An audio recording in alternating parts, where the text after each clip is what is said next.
نحمدہ ونصلی علی رسولہ الکریم اما بعد رب اشرح لی صدری ویسر لی امری واحلل عقدۃ من لسانی یفقہوا قولی ربی زدنی علما اعوذ باللہ من الشیطان الرجیم بسم اللہ الرحمن الرحیم۔ انشاءاللہ آج ہم جس سورہ کی تفسیر کریں گے وہ ہے سورہ مریم۔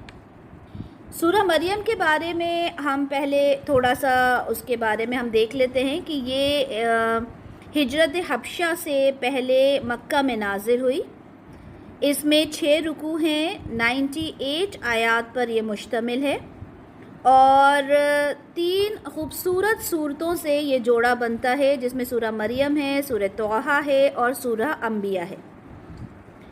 اچھا، ہم سب جانتے ہیں کہ جو قریش کے جو لوگ تھے انہوں نے جو لوگ اسلام قبول کر رہے تھے اور رسول اللہ صلی اللہ علیہ وسلم کی جو دعوت تھی اسے قبول کر رہے تھے، تو ان لوگوں کو پہلے تو انہوں نے بہت نارملی لیا، بہت لائٹلی لیا، لیکن جب دیکھا کہ اسلام بڑھتا جا رہا ہے تو اذیت دینا انہوں نے شروع کر دیا۔ ان کے اوپر ظلم و ستم کرتے، انہیں جسمانی اذیت دیتے، اور جب یہ سب کچھ بہت زیادہ ہو گیا تو رسول اللہ صلی اللہ علیہ وسلم نے اپنے ساتھیوں سے کہا حبشہ جانے کے لیے کہ آپ لوگ حبشہ ہجرت کریں۔ اچھا، ایک بار حبشہ ہجرت کی گئی، پھر وہاں سے ہم کہہ سکتے ہیں کہ رومرز ہوئے کہ مکہ میں سب کچھ ٹھیک ہو گیا اور وہ حبشہ سے واپس مکہ آ گئے جن لوگوں نے ہجرت کی تھی۔ دین اگین انہوں نے سیکنڈ ٹائم ہجرت کی حبشہ کے لیے۔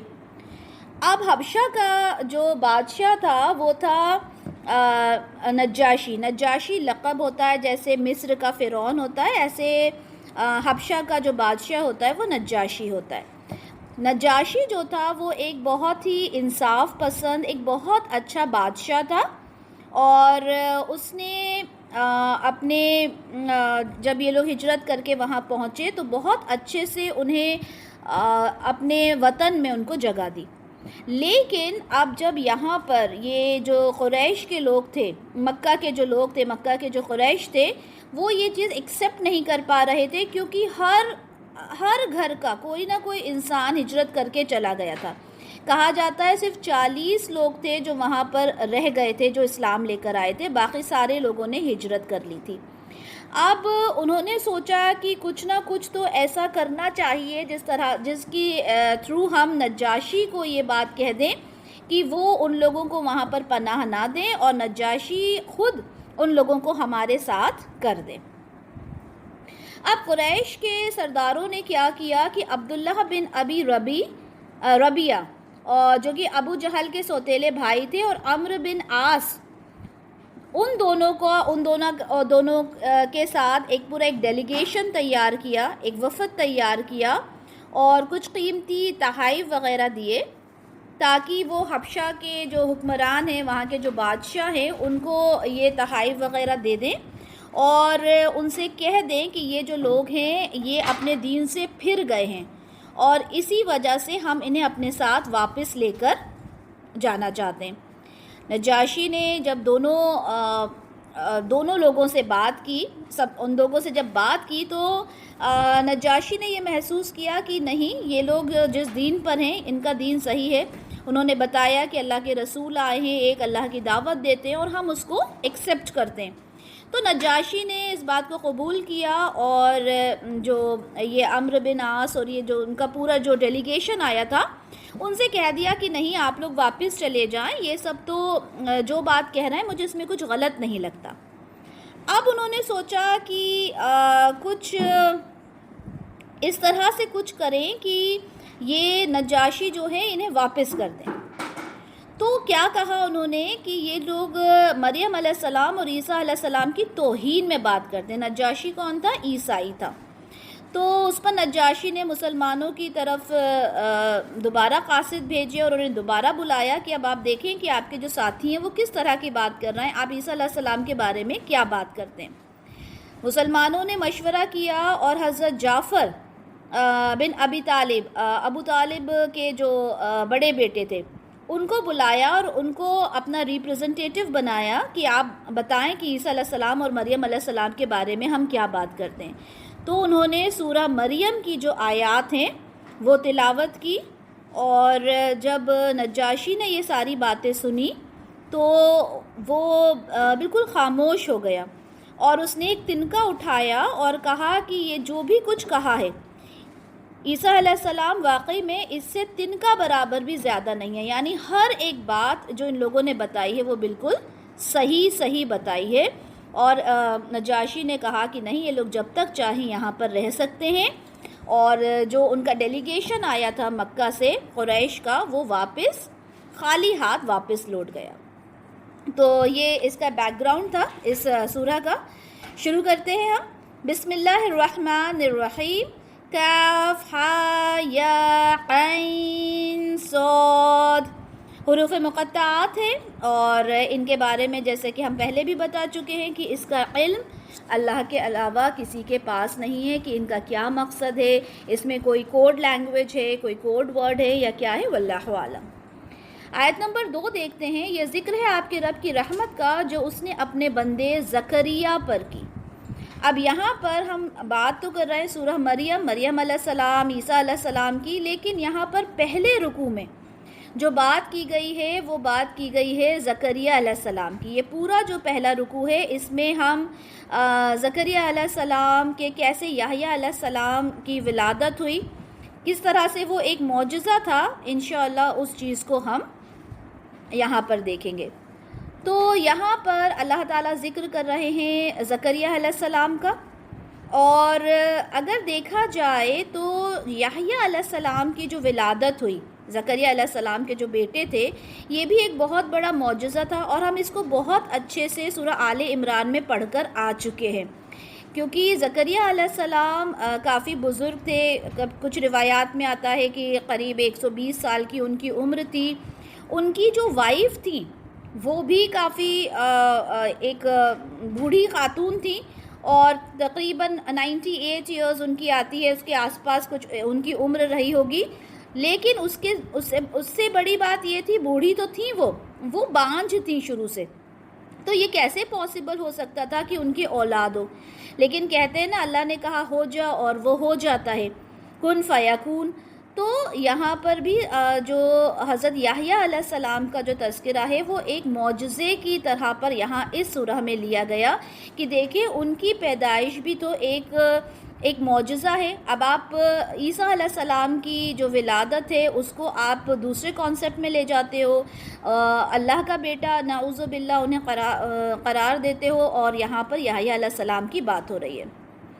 سورہ آل عمران کی آیت 37 سے 39 ہے، جس میں ہے کہ جب مریم علیہ السلام کو زکریا علیہ السلام نے دیکھا، اور ان کو بڑی خوشی ہوئی ان کو دیکھ کر کہ وہ کتنی صالحہ ہیں، اور پھر انہوں نے اللہ تعالیٰ سے دعا کی کہ اللہ تعالیٰ مجھے ایک نیک اولاد عطا کر، اور فرشتوں نے پھر ان سے کہا کہ ہم آپ کو یحییٰ کی خوشخبری دیتے ہیں۔ تو یہاں پر ذکر ہو رہا ہے اس رکوع میں زکریا علیہ السلام کا۔ آیت نمبر 3 دیکھتے ہیں۔ جب اس نے پکارا اپنے رب کو چپکے مطلب انہوں نے اپنے دل میں اللہ تعالیٰ سے دعا کی کہ اللہ مجھے بھی ایک نیک صالح اولاد عطا کیجیے۔ آیت نمبر 4 اس نے عرض کیا ہے میرے پروردگار، بلا شبہ میری ہڈیاں کمزور ہو گئی ہیں، میرا سر بھڑک اٹھا ہے بڑھاپے سے، اور میرے پروردگار میں تجھے پکار کر کبھی بھی نامراد نہیں رہا۔ یہاں پر دیکھیں زکریا علیہ السلام کا طریقہ کہ وہ اللہ سے دعا بھی کر رہے ہیں، اللہ سے مانگ بھی رہے ہیں، اور اس کے ساتھ ساتھ ان کے دل کے اندر ایک ڈر بھی ہے کہ میں اتنا بوڑھا ہو چکا ہوں۔ ہم بھی اللہ سے جب دعا کرتے ہیں تو یہ چیز ہمارے ذہن میں آتی ہے کہ کیا میری آواز نہیں آ رہی؟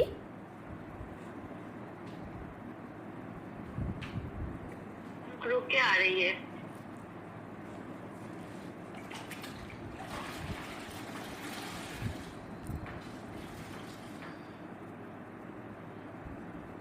السلام علیکم، اب آ رہی ہے؟ چلیں، تو انہوں نے زکریا علیہ السلام نے اللہ تعالیٰ سے جو دعا کی، وہ مانگنے کا طریقہ کیسا تھا کہ وہ مانگ بھی رہے تھے اللہ سے، اور ایک ان کے اندر ایک تھوڑا سا ہیزیٹیشن بھی ہے۔ ہیزیٹیشن کیسا ہے کہ اللہ یہ مطلب یہ کس طرح سے ہوگا کہ میں بوڑھا ہو چکا ہوں اور میں تجھے پکار بھی رہا ہوں، تجھ سے دعا بھی کر رہا ہوں اور تجھ سے نامراد بھی نہیں ہوں، مطلب میں تجھ سے جو دعا کرتا ہوں اللہ تعالیٰ تو مجھے عطا بھی کرتا ہے۔ آیت نمبر 5 دیکھتے ہیں، اور مجھے اندیشہ ہے اپنے بھائی بندوؤں سے، اپنے بعد اور میری بیوی بانجھ ہے تو مجھے خاص اپنے پاس سے ایک ولی عطا کر۔ اب دیکھیں یہاں پر ایک ورثہ، ایک وارث کی وہ تمنا کر رہے ہیں، لیکن یہاں پر یہ سمجھا جائے جو ایک نارمل ایک عام انسان کی حاجت ہوتی ہے کہ میرا وارث ہو، میرے کام کاج کو، میرے نام کو آگے لے کر چلے، یہاں پہ ان کی مراد کیا ہے کہ جو ہیکل سلیمانی جہاں پر وہ پریسٹ تھے وہ چاہتے تھے کہ اس کا کوئی متولی بنے، اس کا کیئر ٹیکر کوئی میرے بعد کوئی بنے، میرا جانشین کوئی بنے۔ تو یہاں پر انہوں نے کہا کہ میرے جتنے لوگ ہیں جو کوئی میرے آس پاس ہیں، مجھے ان سے اتنی امید نہیں ہے کہ وہ اس کام کو اچھے سے سنبھال سکیں گے، تو میں چاہتا ہوں کہ میری کوئی اولاد ہو جو اس کام کو سمجھے اور میری بیوی بھی بانجھے۔ مطلب دونوں ہی باتیں وہ ایک ہی آیت میں کہہ رہے ہیں، ایک ہی دعا میں دونوں چیزیں مانگ رہے ہیں، اولاد بھی مانگ رہے ہیں اور اپنی کمزوریاں بھی بتا رہے ہیں۔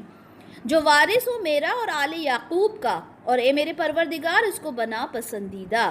اب انہوں نے اس اولاد کی تمنا کی جو آل یعقوب کا بھی وارث ہو، یعنی جو آگے ان کے کام کو، ہیکل سلیمانی کو، آگے چیزوں کو لے کر چلے اور اس کو پسندیدہ بنانا۔ ایک اچھا صالح، ہماری بھی جب دعا ہونا چاہیے، ہم اپنے لیے دعا کریں اولاد کی، یا کسی کو جب ہم دعا دیں اولاد کی، تو ہماری دعا ہمیشہ یہ ہونا چاہیے کہ اللہ تعالیٰ صالح اولاد سے نوازے، نہ کہ بیٹا ہو، خوبصورت ہو، یہ ساری چیزیں تو سیکنڈری ہوتی ہیں، ٹھیک ہے، بیٹا ہو، بیٹی ہو، خوبصورت ہو، یہ سب سیکنڈری چیزیں ہیں۔ سب سے مین امپورٹنٹ چیز ہے کہ صالح اولاد، ایک ایمان والی اچھی اولاد اللہ تعالیٰ عطا کرے۔ آیت نمبر 7، اے زکریا ہم تمہیں بشارت دیتے ہیں ایک لڑکے کی جس کا نام یحییٰ ہوگا، ہم نے اس سے پہلے اس کا کوئی ہم نام نہیں بنایا۔ اب فرشتوں نے یہ جو پیغام تھا اللہ تعالیٰ کا زکریا علیہ السلام کو بتا دیا کہ اللہ تعالیٰ نے آپ کے لیے بشارت بھیجی ہے کہ آپ کا بیٹا ہوگا، اور اس کا نام بھی بتا دیا کہ اس کا نام یحییٰ ہوگا۔ اس نے کہا اے میرے پروردگار میرے یہاں بیٹا کیسے ہو جائے گا جبکہ میری بیوی بانجھ ہے اور میں پہنچ چکا ہوں بڑھاپے کے باعث سوکھ جانے کی حالت کو۔ فرمایا ایسے ہی ہوگا، تمہارے پروردگار نے فرمایا ہے کہ یہ مجھ پر آسان ہے، اور تمہیں بھی تو میں نے پیدا کیا اس سے پہلے جبکہ تم کچھ بھی نہیں تھے۔ ہر بار وہ دعا بھی کر رہے ہیں اور ان کا ایک ہیزیٹیشن، ایک کنفیوژن ہے کہ اللہ تعالیٰ یہ کیسے ہو سکتا ہے۔ تو اللہ نے کہا میں نے تمہیں بھی تو پیدا کیا، جب میں نے تمہیں پیدا کیا، میں تمہیں پیدا کر سکتا ہوں، تو کسی کا بھی پیدا کرنا میرے لیے کوئی مشکل بات نہیں ہے۔ اسباب کی ضرورت ہمیں ہوتی ہے نہ کہ اللہ کو۔ سورہ آل عمران میں بھی یہی بات انہوں نے کی تھی کہ اللہ تعالیٰ یہ کیسے ہو سکتا ہے کہ آپ مجھے میرے بچہ ہو، ٹھیک ہے، سیم یہی الفاظ سورہ آل عمران میں بھی تھے۔ آیت نمبر 10، عرض کیا اے میرے پروردگار میرے لیے کوئی نشانی مقرر فرما دیجئے۔ فرمایا تمہارے لیے نشانی یہ ہے کہ تم گفتگو نہیں کر سکو گے لوگوں سے 3 راتوں تک۔ اب انہوں نے کہا کہ اگر میرے اولاد ہوگی تو مجھے کیسے پتہ چلے گا کہ میرے اولاد ہونے والی ہے، کوئی نشانی میرے لیے بتا دیں۔ تو اللہ تعالیٰ نے کہا کہ تم 3 دن تک کسی سے بات نہیں کر سکو گے۔ ان کی جو گواہی تھی وہ سلب کر لی گئی۔ یہی چیز آل عمران میں بھی ہمیں ملتی ہے کہ جب انہوں نے کہا کہ میرے لیے کوئی نشانی بتا دیں تو ان سے کہا گیا کہ آپ 3 دن تک کسی سے بات نہیں کر سکیں گے۔ اور سورہ آل عمران میں یہ بتایا تھا کہ اللہ تعالیٰ کی آپ تسبیح کریں صبح شام، یعنی یہ وقت جب آپ کسی سے بات نہیں کریں گے، چپ رہیں گے، تو اللہ تعالیٰ کی صبح شام آپ نے حمد و ثنا بیان کرنی ہے۔ آیت نمبر 11، پھر وہ حجرے سے نکل کر اپنے قوم کی طرف آئے اور انہوں نے اشارے سے کہا کہ تم لوگ تسبیح بیان کرو صبح و شام، ٹھیک ہے۔ سورہ آل عمران میں یہ تھا کہ حضرت زکریا علیہ السلام سے کہا تھا کہ انہیں تسبیح بیان کرنی ہے، یہاں پر زکریا علیہ السلام اشاروں سے اپنی قوم سے کہہ رہے ہیں کہ آپ نے تسبیح بیان کرنی ہے اللہ کی، کیونکہ ظاہر سی بات ہے اگر ان کی اولاد ہوتی ہے تو ان کے دین کو آگے بڑھانے کے لیے ان کو ایک وارث ملنے والا تھا، جس وجہ سے انہوں نے سب سے یہ کہا کہ آپ سب نے اللہ تعالیٰ کی حمد و ثنا بیان کرنی ہے، تسبیح بیان کرنی ہے، اور یہ سب کچھ انہوں نے اشاروں سے کہا۔ آیت نمبر 12، اے یحییٰ کتاب کو مضبوطی سے تھام لو اور ہم نے اس کو عطا کر دی حکمت اور دانائی بچپن ہی میں۔ اب یہاں سے ساری چیزیں سکپ کرتے ہوئے ڈائریکٹ بات آ گئی کہ یحییٰ علیہ السلام کی ولادت ہو گئی، وہ پیدا ہو گئے اور اللہ تعالیٰ نے انہیں کتاب دے دی۔ ظاہر سی بات ہے موسیٰ علیہ السلام کی جو داؤد علیہ السلام، موسیٰ علیہ السلام اور اسی نسل میں سے یحییٰ علیہ السلام بھی تھے، تو کتاب کا کوئی خاص الگ سے کتاب ہونے کا یہاں پہ تذکرہ نہیں کیا گیا، ٹھیک ہے، کہ وہ زبور، تورات اور اس طرح کی ہی کتابوں کو مضبوطی سے، یعنی اسی شریعت کو اس کو سنبھالنے کے لیے یحییٰ علیہ السلام سے کہا گیا۔ اب یہاں پر الفاظ آئے ہیں کہ بچپن میں ہی ہم نے انہیں دانائی اور حکمت عطا کی تھی۔ اب یہاں پر یہ سمجھا جائے کیا انہیں نبوت بچپن میں ہی مل گئی تھی؟ تو دیکھیں نبوت کے لیے جو دوسرے ریفرنسز ملتے ہیں، قرآن میں تو نہیں لیکن انجیل وغیرہ میں جو ریفرنسز ملتے ہیں اس سے پتہ چلتا ہے کہ ان کو نبوت 30 یا تقریباً 35 سال کی عمر میں نبوت ملی تھی۔ تو اس آیت سے کیا مطلب ہے کہ حکمت اور دانائی انہیں بچپن میں ہی دے دی گئی تھی، یعنی انہیں جو کوالٹیز تھیں، جو صفات تھیں، وہ انہیں بچپن میں ہی عطا کر دی گئی تھیں۔ اور اسی طرح سے یہاں پر کچھ کوالٹیز یحییٰ علیہ السلام کی بیان کی گئی ہیں قرآن میں، کچھ تو ہمیں یہیں مل جائیں گی، کچھ ہم کو آل عمران میں بھی ملتی ہیں۔ سب سے پہلے تو انہیں حکمت عطا کی گئی، انہیں دانائی، بہت عقل مند تھے وہ، ٹھیک ہے، طبیعت میں ان کی بہت نرمی تھی، پاکیزہ روح تھے، وہ پرہیزگار تھے، اپنے والدین کے وہ فرما بردار تھے۔ اور سورہ آل عمران میں یہ آتا ہے کہ فرشتوں نے جب ان کو یہ بشارت دی تھی زکریا علیہ السلام کو یحییٰ علیہ السلام کی، تو کس طرح سے، کیا الفاظ تھے کہ وہ اللہ کی طرف سے ایک فرمان کی تصدیق کرنے والا بن کر آئے گا، اس میں سرداری ہوگی، بزرگ کی شان ہوگی، کمال درجے کا ضابط ہوگا، نبوت سے سرفراز ہوگا اور صالحین میں شمار ہوگا۔ یہ ساری کوالٹیز یحییٰ علیہ السلام کے اندر موجود ہوں گی، یہ پہلے سے ہی بشارت دے دی گئی تھی سورہ آل عمران میں۔ اور یہاں پر اللہ تعالیٰ بتا رہا ہے ہم نے ان سے کہا کہ اس کتاب کو آپ نے مضبوطی سے تھامنا ہے، ان کو حکمت عطا کی، انہیں دانائی عطا کی۔ آیت نمبر 13 میں ہے اور اپنی طرف سے اس کو نرمی اور پاکیزگی عطا کی اور وہ بہت پرہیزگار تھا۔ آیت نمبر 14 میں ہے کہ وہ اپنے والدین کے ساتھ نیکی کرنے والا تھا، سخت طبیعت نہیں تھا، نافرمان نہیں تھا۔ آپ دیکھیں کتنی کوالٹیز ان کی بیان کی جا رہی ہیں۔ دیکھیں ویسے تو ہر ایک نبی کے اندر کوالٹیز موجود ہوتی ہیں، ٹھیک ہے، لیکن ہر نبی کے اندر مین تو ساری کوالٹیز سیم ہوتی ہے، لیکن کچھ کوالٹیز کو اللہ تعالیٰ الگ سے اجاگر کرتے ہیں، الگ سے اس کو ڈیفائن کرتے ہیں، الگ سے اس کو بتاتے ہیں کہ ٹھیک ہے یہ کوالٹیز ہیں جو اس نبی کے اندر ہے۔ تو یہاں یحییٰ علیہ السلام کی کوالٹیز بیان کی گئیں۔ اسی طرح سنن ترمذی کی حدیث 2863 کافی طویل حدیث ہے، آپ اسے پورا پڑھ سکتے ہیں۔ یہاں پر مین بات بتا رہی ہوں کہ یحییٰ علیہ السلام کو 5 چیزیں عطا کی گئی تھیں۔ کیا تھا؟ توحید، جو ہر نبی کو دی جاتی ہے، ٹھیک ہے، توحید، دوسری بات نماز، تیسرا روزہ، چوتھا صدقہ اور 5ویں چیز اللہ کا ذکر۔ یعنی یہ 5 چیزیں یحییٰ علیہ السلام کو دی گئی تھیں اور اس کی ہی دعوت انہوں نے اپنے لوگوں کو دی تھی۔ اس کے بعد آیت نمبر 15، اور سلام اس پر جس دن اس کی ولادت ہوئی، جس دن اسے موت آئے اور جس دن وہ اٹھایا جائے زندہ کر کے۔ اب دیکھیں جتنے بھی نبی ہوتے ہیں، پیغمبر ہوتے ہیں، ان کے اندر یہ صفات پائی جاتی ہیں کہ وہ ان کے اوپر اللہ تعالیٰ کی رحمت ہوتی ہے، خاص طور پر رحمت ہوتی ہے۔ لیکن یہاں پر اسپیشلی زکریا علیہ السلام کے لیے کہا گیا کہ جس دن ان کی ولادت ہوئی اس دن بھی سلامتی ہے، جس دن وہ ان کو موت آئے گی اس دن بھی ان کے اوپر سلامتی ہے، اور جس دن وہ دوبارہ اٹھائے جائیں گے اس دن بھی ان کے لیے سلامتی ہے۔ اچھا، یحییٰ علیہ السلام کے بارے میں ہمیں قرآن میں اور احادیث میں بہت زیادہ کچھ نہیں ملتا، انجیل سے ضرور ہمیں ان کے بارے میں بہت کچھ ملتا ہے، ٹھیک ہے۔ اور جیسا کہ اگر ہم انجیل سے کوئی ریفرنسز لیتے بھی ہیں اور اگر وہ تکرار میں نہیں آتے قرآن کے، تو ہم انہیں ایز اے ریفرنس لے سکتے ہیں۔ کچھ تفہیم القرآن میں ان کے بارے میں کافی کچھ ہے، لیکن وہ زیادہ کچھ میں نے اس میں سے نہیں لیا۔ وہ ان کے بارے میں صرف اتنا یہ سمجھ لیں کہ تقریباً 30 سال کی عمر میں انہیں نبوت عطا کی گئی تھی، اور وہ مطلب سیدھا راستہ دکھانے والے تھے، اور وہ لوگوں کو اس بات کی نصیحت دیا کرتے تھے کہ توبہ کریں، ٹھیک ہے، اللہ کے حضور توبہ کریں، اور وہ لوگوں کو اس بات کی تلقین کیا کرتے تھے کہ جس کے پاس 2 کرتے ہوں تو وہ اس میں سے ایک دے دے. یعنی اتنا زیادہ صدقہ اور خیرات اور لوگوں کو دینے کے اوپر وہ بات کیا کرتے تھے کہ اگر تمہارے پاس 2 کرتے ہیں تو تم ایک دوسرے مطلب ایک یوز کرو، دوسرا دے دو. اور جب محصول لینے والے ہوتے جو ٹیکس ادا لیا کرتے تھے، جب وہ پوچھتے تھے کہ ہم کیا کریں تو ان سے کہا جاتا تھا کہ جتنا تمہارے لیے مقرر ہے تم نے اتنا ہی لینا ہے. یعنی ایمانداری کے ساتھ تم نے اپنا کام کرنا ہے.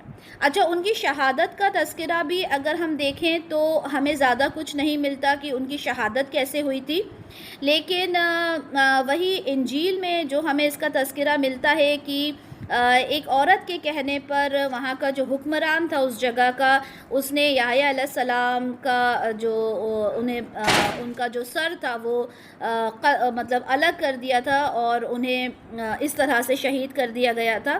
ٹھیک ہے، تو وہ بھی ہمیں ہماری مطلب یہاں قرآن میں اور حدیث میں اس کا تذکرہ نہیں ملتا.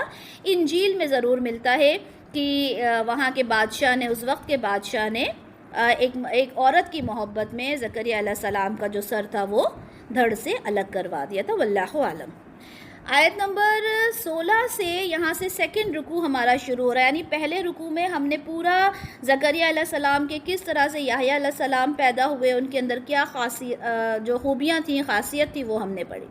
رکوع نمبر 2 شروع ہو رہا ہے. اس میں دیکھیں، اس میں عیسیٰ علیہ السلام کی ولادت کا ذکر ہو رہا ہے. یعنی پہلے یحییٰ علیہ السلام کے بارے میں بات ہوئی، اب عیسیٰ علیہ السلام، کیونکہ ہم جانتے ہیں عیسیٰ علیہ السلام کا پیدا ہونا اپنے آپ میں ایک معجزہ ہے، ان کے بارے میں ذکر ہو رہا ہے. 41 آیت تک وہاں پر ہم بات کریں گے عیسیٰ علیہ السلام کے بارے میں کہ مریم علیہ السلام نے کیسے ان کی برتھ ہوئی اینڈ آل دیٹ. آیت نمبر 16 میں ہے، اور آپ ذکر کیجئے اس کتاب میں مریم علیہ السلام کا جبکہ وہ اپنے لوگوں سے الگ ہو کر ایک شرقی گوشے میں جا بیٹھی.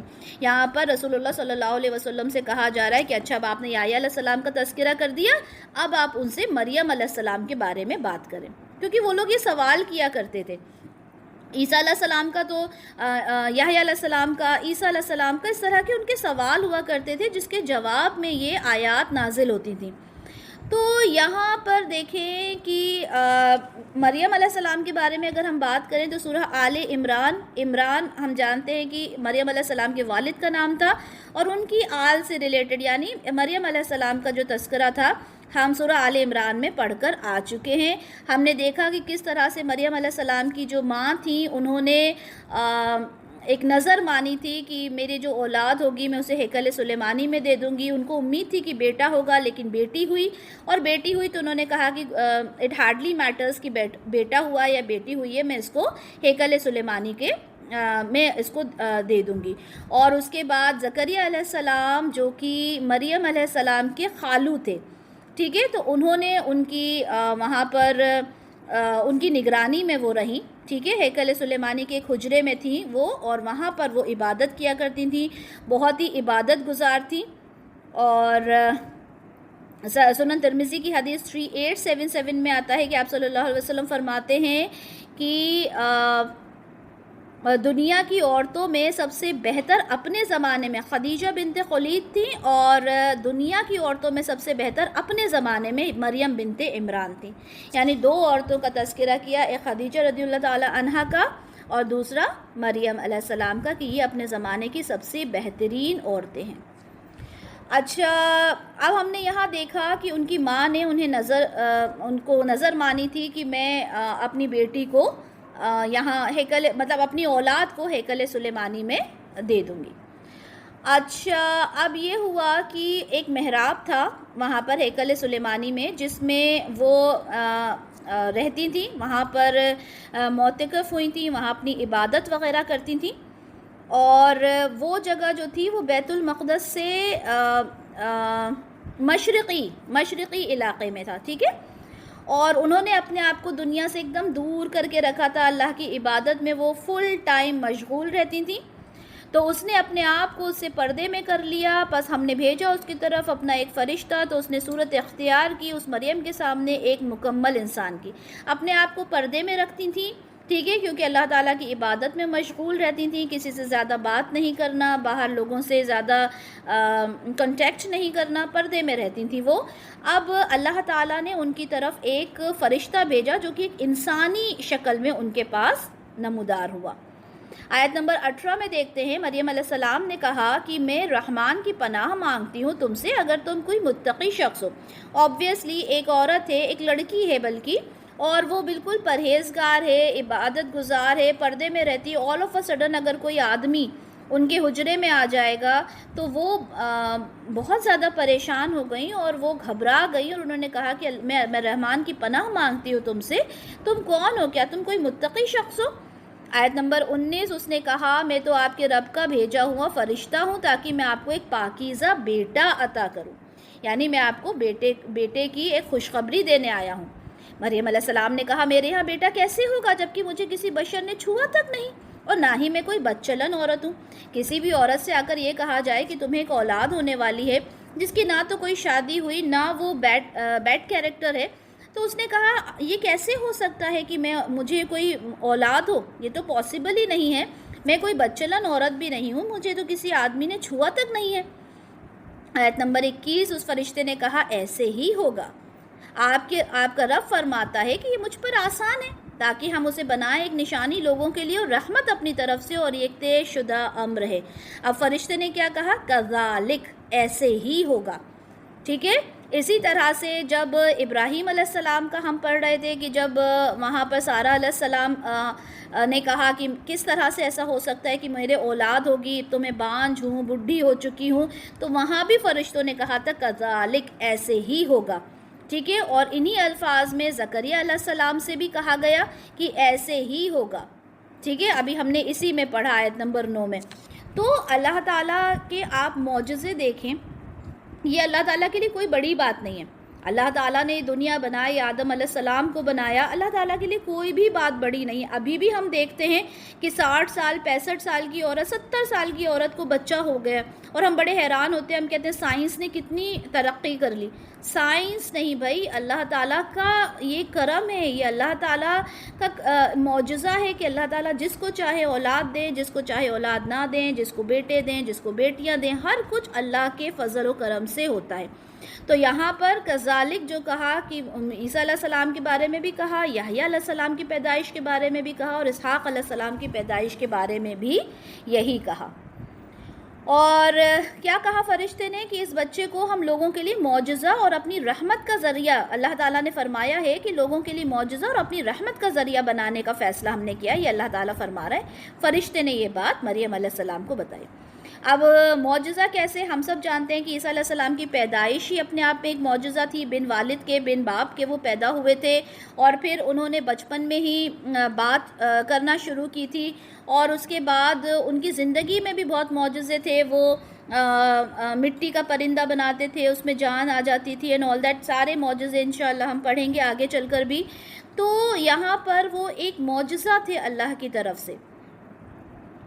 مسند احمد کی حدیث نمبر 24 میں رسول اللہ صلی اللہ علیہ وسلم فرماتے ہیں عیسیٰ اللہ کے بندے ہیں، اس کے رسول ہیں، اس کا کلمہ ہیں، اور اس نے حضرت مریم علیہ السلام کی طرف ڈالا اور وہ اس کی طرف سے روح ہیں۔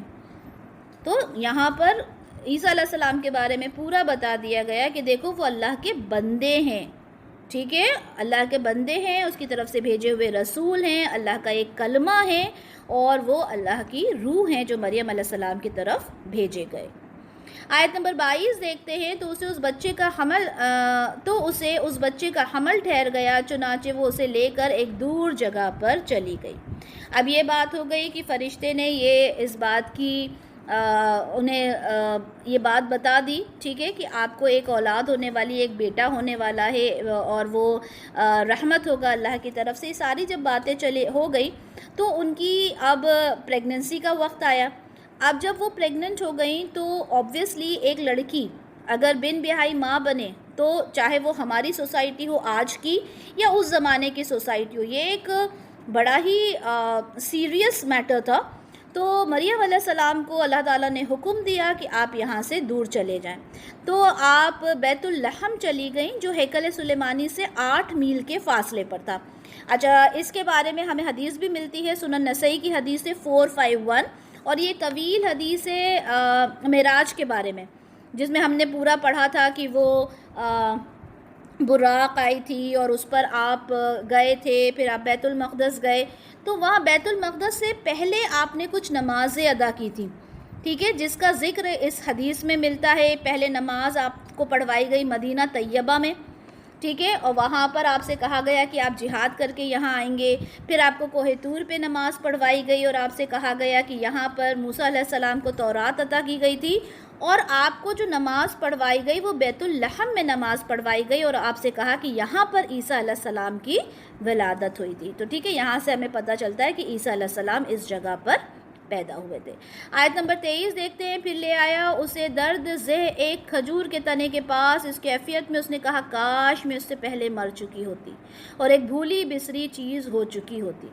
اب جب ان کا لیبر پین جب بڑھا، آبویسلی اکیلی ہیں، کوئی ساتھ نہیں ہے، بن بیائی ہیں، ان کے دل کے اندر کتنی سارے ایموشنز، کتنی ساری فیلنگز، ڈر، سب کچھ ہوگا، اور زیادہ کر تو ڈر ہی ہوگا نا کہ ایک لڑکی جو اکیلی ہے اور اس کے ساتھ اس طرح کے معاملات ہو رہے ہیں کہ وہ سمجھ بھی نہیں پا رہی کہ اس کے ساتھ آل آف اے سڈن کیا ہو گیا۔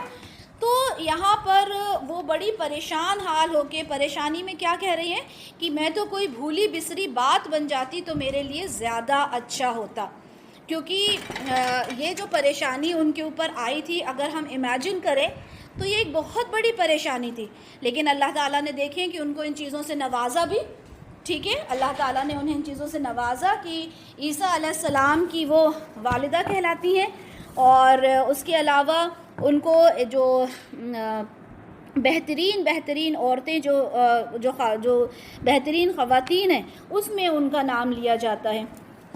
تو انہوں نے کیا کیا کہ ایک کھجور کے تنے کے پاس آئیں اور اس کو پکڑ لیا کس کے، اور بہت پریشان تھی، اور آبویسلی یہ جو پریشانی تھی یہ لیبر پین کی وجہ سے نہیں تھی، جو تکلیف ان کو ہو رہی تھی اس کی وجہ سے وہ یہ نہیں کہہ رہی تھی کہ میں مر جاتی ہے، ایسا کچھ ہو جاتا۔ ان کا جو یہ جذبات تھے، جو ان کے منہ سے یہ الفاظ نکلے، وہ یہ اس وجہ سے تھی کہ اب یہ جو اولاد میرے ہوگی، ابھی تک تو چلو حمل تھا، میں نے چھپا لیا، لیکن اس اولاد کو میں کیسے آگے لے کر جاؤں گی، کیا لوگوں کو میں جواب دوں گی؟ تو یہ سارے خیالات تھے جو ان کے ذہن میں آ رہے تھے، اور ان کے منہ سے یہ الفاظ ادا ہو گئے۔ تو اس کے بعد ہم دیکھتے ہیں آیت نمبر 24، تو اس نے پکارا اسے اس کے نیچے سے کہ آپ غمگین نہ ہوں، دیکھیے آپ کے رب نے آپ کے قدموں کے نیچے ایک چشمہ رواں کر دیا ہے۔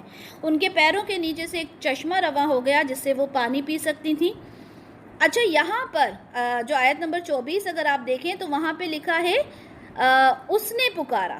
اب وہ اس نے پکارا کون ہے؟ یہاں پر زیادہ تر مفسرین تو کہتے ہیں یہ ایک فرشتہ تھا جس نے آپ سے کہا کہ دیکھیں آپ بالکل بھی غمگین نہ ہوں، آپ کے پیروں کے نیچے سے ایک چشمہ جاری ہو گیا، وہاں سے آپ پانی پئیں، بالکل اطمینان سے رہیں، بالکل ٹینشن لینے کی ضرورت نہیں ہے۔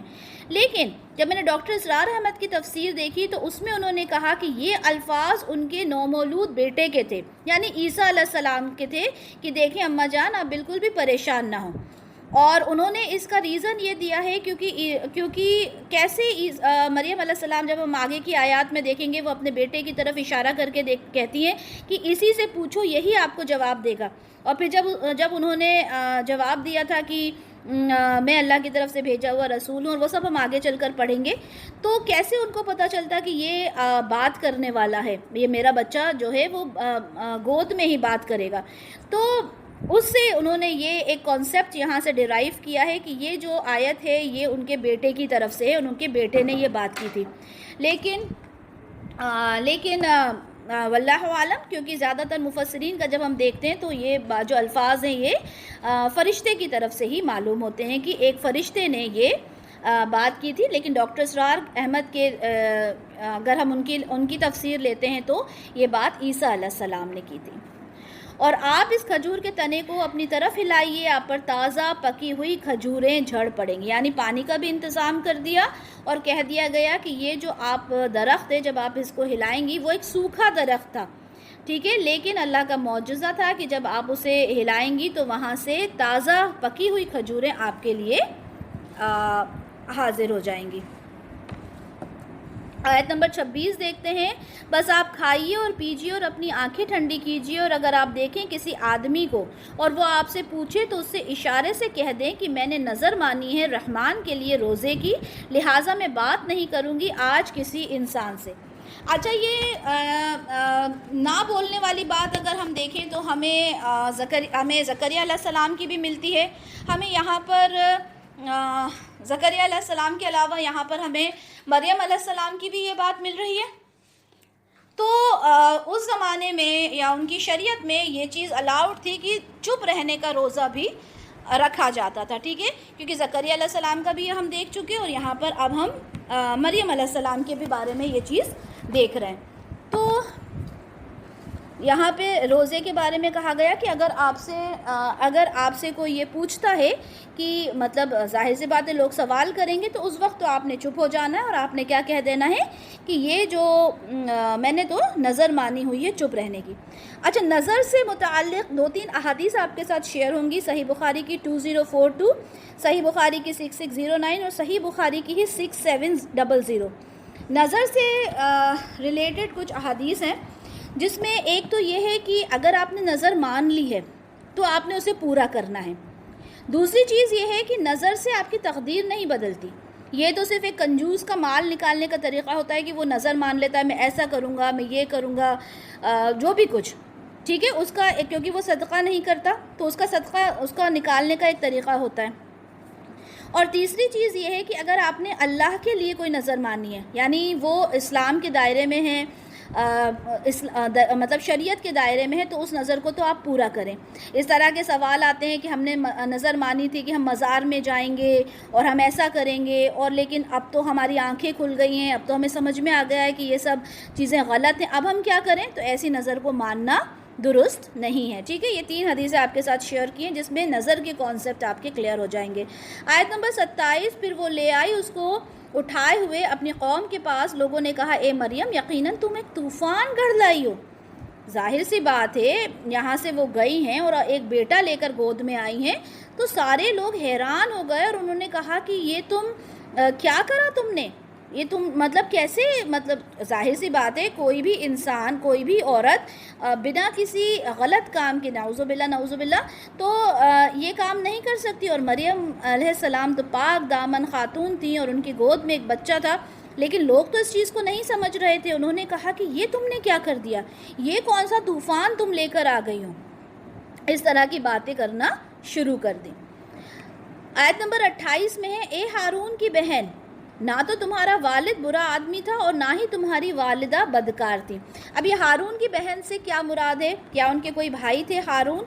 اس سے ریلیٹڈ مسند احمد کی حدیث ہے 8672، جس میں سیدنا مغیرہ بن شعبہ رضی اللہ تعالی عنہ سے روایت ہے کہ انہوں نے کہا، جب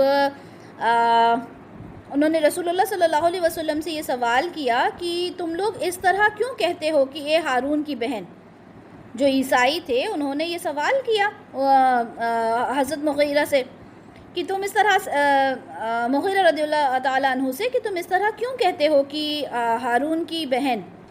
تو آپ صلی اللہ علیہ وسلم نے اس کا جواب دیا، کیا جواب دیا کہ تم نے انہیں بتایا تھا کہ وہ لوگ اپنے سے پہلے نیک لوگوں اور انبیاء کرام کے ناموں پر نام رکھتے تھے، یعنی اگر وہ ہارون کی بہن کہہ رہے ہیں تو ان کا جو بھائی ہوگا اس کا نام ہارون ہوگا، ٹھیک ہے۔ تو وہ لوگ جو اپنی اولادوں کے نام رکھتے تھے وہ انبیاؤں کے اوپر ہی نام رکھتے تھے، اور ہم میں بھی ہوتا ہے، ہم لوگوں میں بھی عیسیٰ نام رکھتے ہیں، ہارون نام رکھتے ہیں، ٹھیک ہے۔ تو انہوں نے کہا کہ ان کی وہ جو نام رکھتے تھے وہ نبیوں کے اوپر نام رکھتے تھے، اور یا تو یہ بھی ہو سکتا ہے کہ وہ ہارون علیہ السلام کی ہی نسل سے تھی، اس لیے ہارون کی بہن کہا گیا ہو۔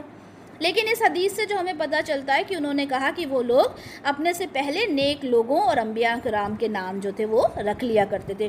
آیت نمبر 29، تو اس نے اس بچے کی طرف اشارہ کر دیا، لوگوں نے کہا کہ ہم اس سے کیسے بات کریں گے جو گود میں پڑا ہوا بچہ ہے۔ مریم علیہ السلام کو اللہ تعالیٰ نے کہہ دیا تھا کہ آپ نے تو چپ رہنے کا روزہ رکھنا ہے، آپ نے کچھ نہیں کہنا، اور انہوں نے اشارہ اللہ کی جیسا اللہ تعالیٰ نے انہیں بتایا تھا انہوں نے اشارہ کر دیا بچے کی طرف کہ یہی آپ کو جواب دے گا۔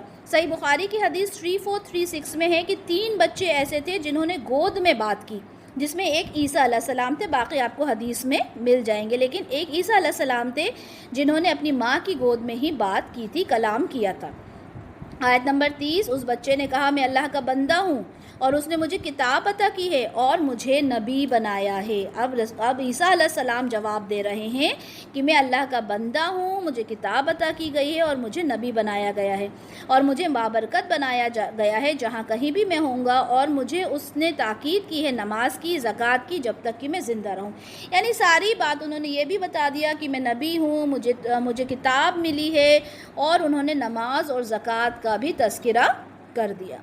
اور اس نے مجھے بنایا بھلائی کرنے والا اپنی والدہ کے ساتھ، اور اس نے مجھے تند خو بدبخت نہیں بنایا۔ اب دیکھیں یہاں پر موسٹلی کیا آتا ہے؟ والدین آتا ہے۔ یہاں پر جو لفظ آیا ہے وہ آیا ہے والدتی، یعنی میری ماں کے ساتھ، کیونکہ ان کے کوئی باپ تو تھا ہی نہیں، ٹھیک ہے، وہ بن باپ کے پیدا ہوئے تھے، تو انہوں نے کہا کہ میں اپنی ماں کے ساتھ نیک مطلب حسن سلوک کرنے والا ہوں۔ آیت نمبر 33، اور سلام ہے مجھ پر جس دن میں جنا گیا، جس دن میں مروں گا، جس دن مجھے اٹھایا جائے گا زندہ کر کے۔ اچھا، یہ آیت سن کر آپ کو یاد آ گیا ہوگا یحییٰ علیہ السلام کے لیے بھی سیم یہی الفاظ ادا کیے گئے تھے کہ سلام ہے مجھ پر جس دن میں پیدا کیا گیا، جس دن میں مروں گا اور جس دن میں اٹھایا جاؤں گا۔ تو سیم وہی الفاظ یہاں پر ادا کیے گئے، خاص طور پر کچھ انبیاء کے لیے جو اللہ تعالیٰ نے کہا کہ ہر وقت وہ اللہ کی رحمت میں ہوں گے، اس میں ایک یحییٰ علیہ السلام ہے، اور یہاں عیسیٰ علیہ السلام کے بارے میں یہ بات کہی جا رہی ہے۔ یہ ہے عیسیٰ علیہ السلام ابن مریم، یہ ہے حق کی بات جس کے بارے میں یہ لوگ شک کرتے تھے، یعنی یہاں پوری ڈیٹیل مریم علیہ السلام کی بتا دی گئی کہ عیسیٰ علیہ السلام کس طرح پیدا ہوئے، کس طرح ان کے پاس فرشتہ آیا، کس طرح اللہ نے کہا کہ یہ میرا کلمہ ہے، اور کس طرح انہوں نے کہا کہ آپ نے جا کے کچھ نہیں بولنا ہے، عیسیٰ علیہ السلام خود جواب دیں گے۔ ہمیں یہ بھی پتہ چلا کس طرح عیسیٰ علیہ السلام نے بچپن میں ہی کلام کیا۔ آیت نمبر 35، یہ اللہ کے شائن نشان نہیں کہ وہ کسی کو بیٹا بنائے، وہ اس سے پاک ہے، جب وہ کسی کام کا فیصلہ کرتا ہے تو اسے کہتا ہے ہو جا، اور وہ ہو جاتا ہے۔ اب یہاں پر عیسائیوں کے سامنے یہ بات واضح کر دی گئی ہے کہ دیکھو حضرت عیسیٰ علیہ السلام کو جو تم نعوذ باللہ اللہ کا بیٹا بناتے ہو، تو یہ سراسر یہ ساری چیزیں غلط ہیں، یہ اللہ تعالیٰ کی شان نہیں ہے کہ وہ کسی کو بھی اپنا بیٹا بنا لے، اور یہی وجہ تھی کہ سارا پورا ڈیٹیل میں مریم علیہ السلام کا تذکرہ یہاں پر بتا دیا گیا۔ اور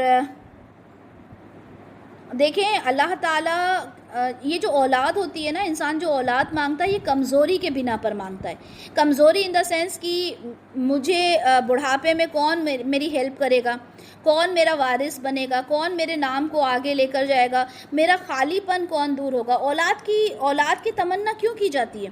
اولاد کی تمنا اسی لیے کی جاتی ہے کہ ہمارے نام کو آگے لے کر جائے، ٹھیک ہے، ہماری بڑھاپے میں ہماری خدمت کرے۔ اگر بیٹا ہے تو بھائی اس کی بہو ہوگی، اس کے بچے ہوں گے، ایٹ لیسٹ ہمارے آس پاس کوئی ہوگا۔ بیٹی ہے، اس کی شادی ہوگی، اس کے داماد ہوگا، اس کے بچے ہوں گے، تو ایٹ لیسٹ ہمارے پاس بڑھاپے میں کوئی ہوگا اور ہمارا نام لینے والا کوئی ہوگا۔ تو یہی تو ریزن ہوتا ہے نا اولاد کو مانگنے کا، ادروائز کیا ریزن ہے اولاد کا؟ تو اللہ تعالیٰ کی یہ شان نہیں ہے، اللہ تعالیٰ کے اندر کسی چیز کی کوئی کمی نہیں ہے اللہ کو کہ اللہ تعالیٰ کسی اولاد کی تمنا کرے۔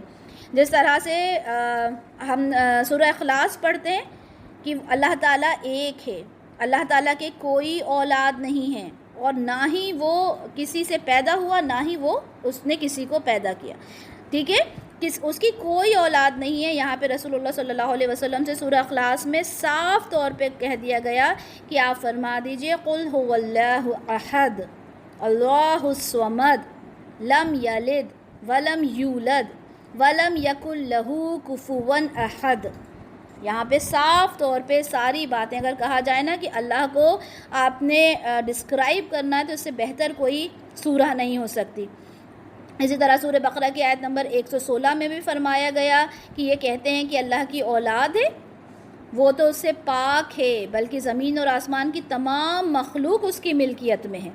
اسی طرح سے کافی جگہ قرآن میں تذکرہ ہے، سورہ یونس میں بھی ہے کہ وہ کہتے ہیں کہ اللہ نے اولاد بنا رکھی ہے، وہ پاک ہے، ٹھیک ہے، اور جو کچھ پھر اللہ تعالیٰ کہتے ہیں زمین اور آسمان میں جو کچھ ہے اس کو پیدا کرنے والا اللہ ہے، لیکن اللہ تعالیٰ کی کوئی اولاد ہے ایسا کچھ بھی نہیں ہے، وہ ان ساری چیزوں سے پاک ہے۔ اسی طرح سے سورہ صافات کی آیت نمبر 150 152 میں ہے کہ سن لو دراصل یہ لوگ جھوٹی باتیں کرتے ہیں کہ اللہ اولاد رکھتا ہے، یقیناً یہ لوگ جھوٹ بولتے ہیں۔ اب آپ دیکھیں کتنا کلیئرلی یہ چیز قرآن میں مینشن کر دی گئی ہے کہ اللہ تعالیٰ کے کوئی اولاد نہیں ہے، اور یہ ساری باتیں بتانے کا مقصد کیا ہے قرآن میں؟ کیونکہ جو یہود اور نصارہ تھے، نصارہ کا تو یہ کانسیپٹ تھا کہ عیسیٰ علیہ السلام اللہ کے بیٹے ہیں، اور جو یہودی تھے ان کا یہ کانسیپٹ تھا کہ عزیر علیہ السلام اللہ کے بیٹے ہیں، نعوذ باللہ۔ اور قریش کا تو ایک الگ ہی کانسیپٹ تھا، انہوں نے تو فرشتوں کو اللہ کی بیٹیاں بنا رکھا تھا۔ تو یہ ساری چیزوں سے اللہ تعالیٰ پاک ہیں۔ آیت نمبر 36، اور یقیناً اللہ ہی ہے میرا رب بھی اور تمہارا رب بھی، تو تم اس کی بندگی کرو، یہی سیدھا راستہ ہے۔ اب دیکھیں ہر آیت میں جب بھی کسی بات کا تذکرہ ہوتا ہے اس کے بعد اللہ تعالیٰ واپس اپنے رسول کو، رسول اللہ صلی اللہ علیہ وسلم کو اس بات کا یقین دلاتے ہیں کہ دیکھو ایک ہی اللہ کی تم نے عبادت کرنا ہے۔ کسی نے فرشتوں کی عبادت کرنا شروع کی ہے، کسی نے عیسیٰ علیہ السلام کی عبادت شروع کی ہے، کسی نے عزیر علیہ السلام کی عبادت کی ہے، تو یہ ساری چیزیں بالکل ہی من گھڑت ہیں، غلط ہیں۔ میری ہی عبادت کرنا ہے، میں ہی تمہارا رب ہوں۔ آیت نمبر 37، پھر اختلافات پیدا کر لیے مختلف گروہوں نے آپس میں، تو بربادی ہے ان کافروں کے لیے اس بڑے دن کی پیشی سے۔ بڑے دن کی پیشی کون سی ہے؟ قیامت۔ جب قیامت آئے گی تو دیکھیں یہاں پر اتنا کچھ بتا دیا، یہاں تک کہ عیسیٰ علیہ السلام نے بچپن میں اپنے بارے میں بتا دیا کہ میں اللہ تعالیٰ کی طرف سے بھیجا ہوا رسول ہوں، لیکن اس کے باوجود ڈفرینسز پیدا ہو گئے۔ ڈفرینسز کیسے پیدا ہوتے ہیں؟ جب ان چیزوں سے انسان ہٹ جاتا ہے۔ آج بھی ہم دیکھیں کہ جو اللہ کے رسول کے اوپر چل رہے ہیں اس کے باوجود ڈفرینسز ہیں۔ ڈفرینسز کیسے ہیں؟ ہم نے ڈفرینٹ سیکشنز بنا لیے ہیں، فرقوں میں ہم بٹ گئے ہیں، ٹھیک ہے۔ اگر کوئی پوچھتا ہے کہ آپ کون سے مسلک سے ہیں، آپ کا فرقہ کیا ہے، اور اگر ہم اسے نہیں بتاتے تو وہ حیران ہوتے ہیں کہ آپ کو تو کوئی نالج ہی نہیں ہے، آپ تو کچھ جانتے ہی نہیں ہیں۔ اگر آپ کسی امام کو نہیں مانتے، آپ کسی مسلک کو نہیں مان رہے، آپ کسی فرقے سے ایسوسیٹڈ نہیں ہیں، تو آپ کے پاس نالج ہے ہی نہیں، یہی ہوتا ہے نا۔ تو اختلاف پیدا ہو گئے، اور کیا ہوگا؟ الگ الگ گروہ میں انسان بٹ گیا۔ تو اللہ تعالیٰ فرما رہے ہیں تو بربادی ہے ان کافروں کے لیے اس بڑے دن کی پیشی سے۔ وہ پیشی تو بہت ہی اللہ ہم سب کو محفوظ رکھے کہ اس دن جو کچھ ہوگا کافروں کے ساتھ، یا اس دن جو ہوگا جو انکار کرتے ہیں اللہ تعالیٰ کی، اللہ کے رسول کی سنتوں کا، تو اس دن کیا ہوگا اس کو ہم بہت اچھے سے قرآن میں بار بار پڑھ چکے ہیں۔ اللہ تعالیٰ نے بار بار ہمیں ان چیزوں سے ڈرایا ہے۔ کیا ہی اچھا وہ سن رہے ہوں گے اور کیا ہی اچھا وہ دیکھ رہے ہوں گے جس دن وہ ہمارے پاس آئیں گے، لیکن آج یہ ظالم کھلی گمراہی میں مبتلا ہیں۔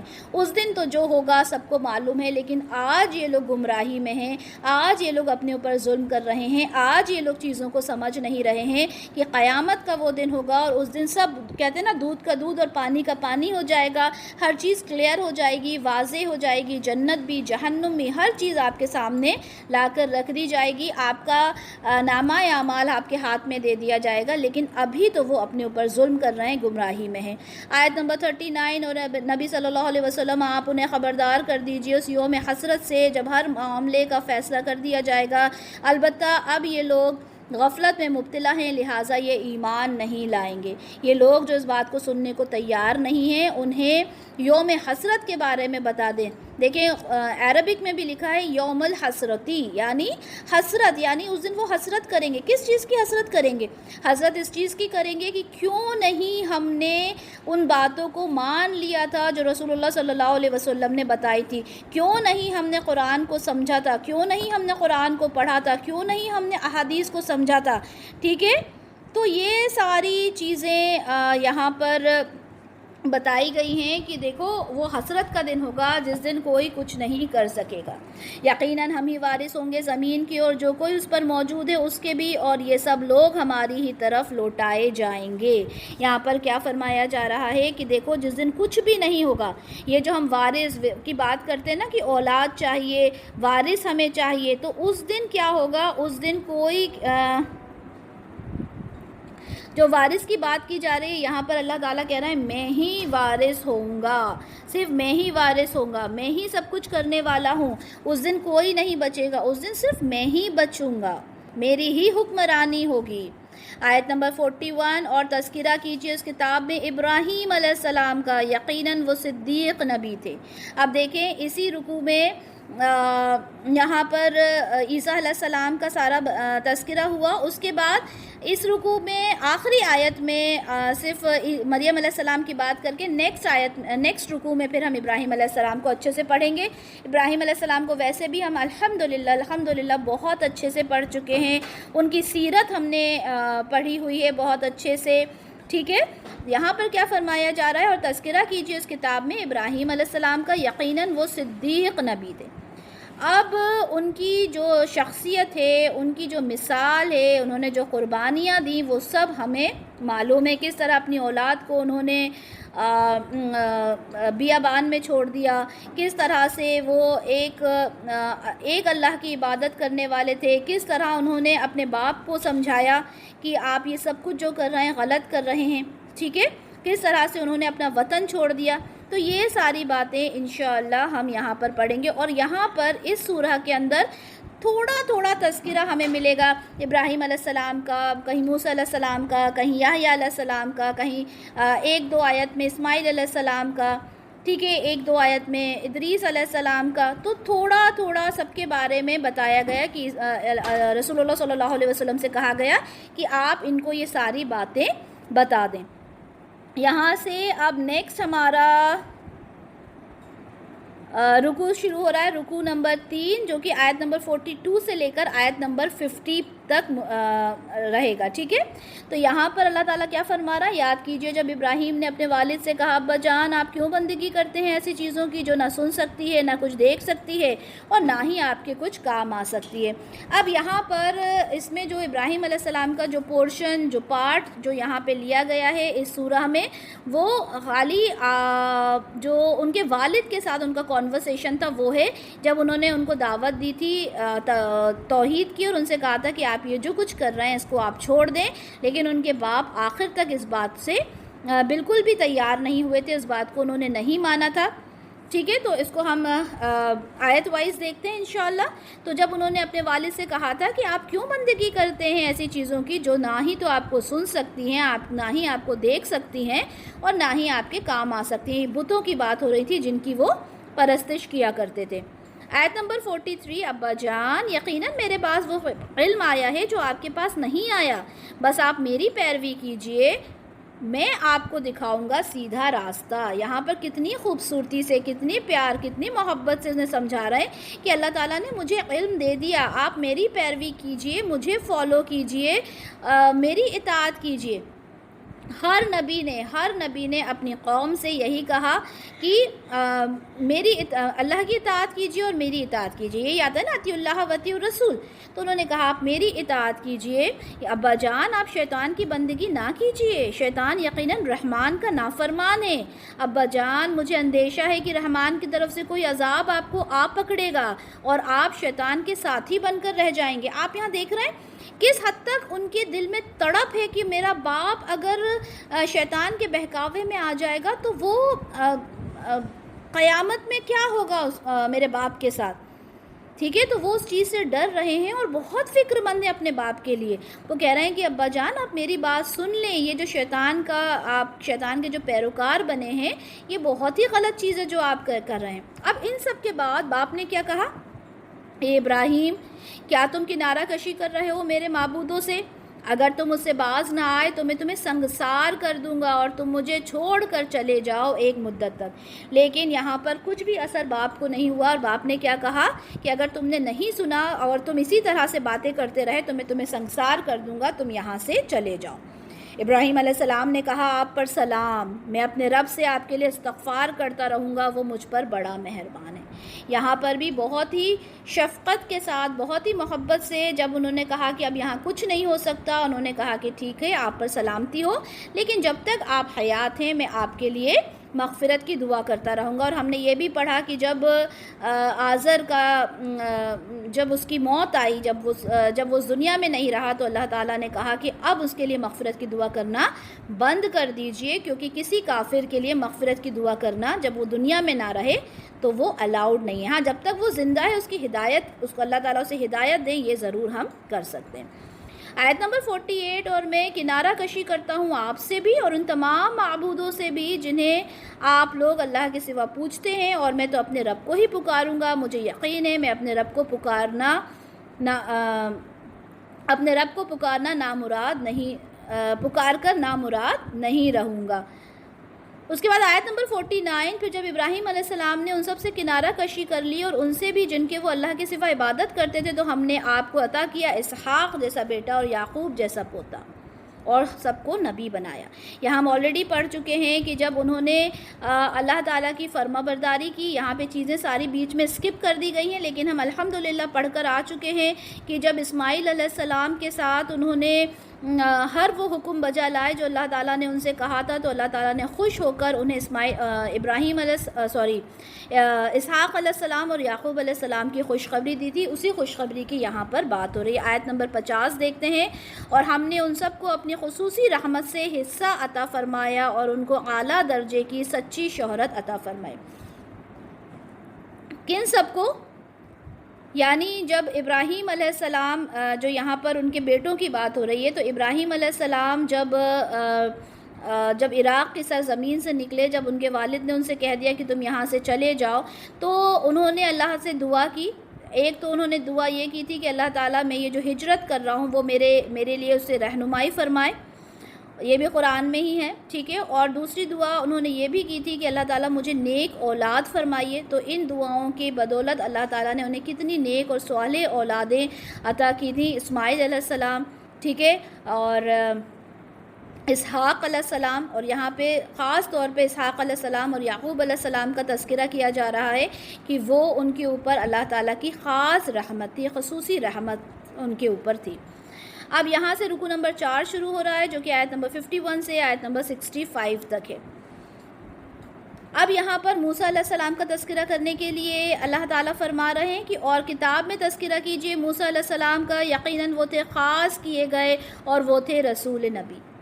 اب یہاں پر موسیٰ علیہ السلام کے بارے میں اللہ تعالیٰ فرما رہے ہیں کہ دیکھو یہاں پہ آپ نے موسیٰ علیہ السلام کا تذکرہ کرنا ہے. بار بار آپ کو یہ بات بتا رہی ہوں میں کہ جب جیسا کوئی سوال آتا تھا اس سے ریلیٹڈ وہی نازل ہوتی تھی، اور کہا جاتا تھا کہ اب آپ نے موسیٰ علیہ السلام کے بارے میں بتانا ہے، اب آپ نے عیسیٰ علیہ السلام کے بارے میں بتانا ہے، اب آپ نے یحییٰ علیہ السلام کے بارے میں بتانا ہے. اس رکوع میں مختصر سی بات ہم کو ملے گی موسیٰ علیہ السلام، اسماعیل علیہ السلام، ادریس علیہ السلام کے بارے میں.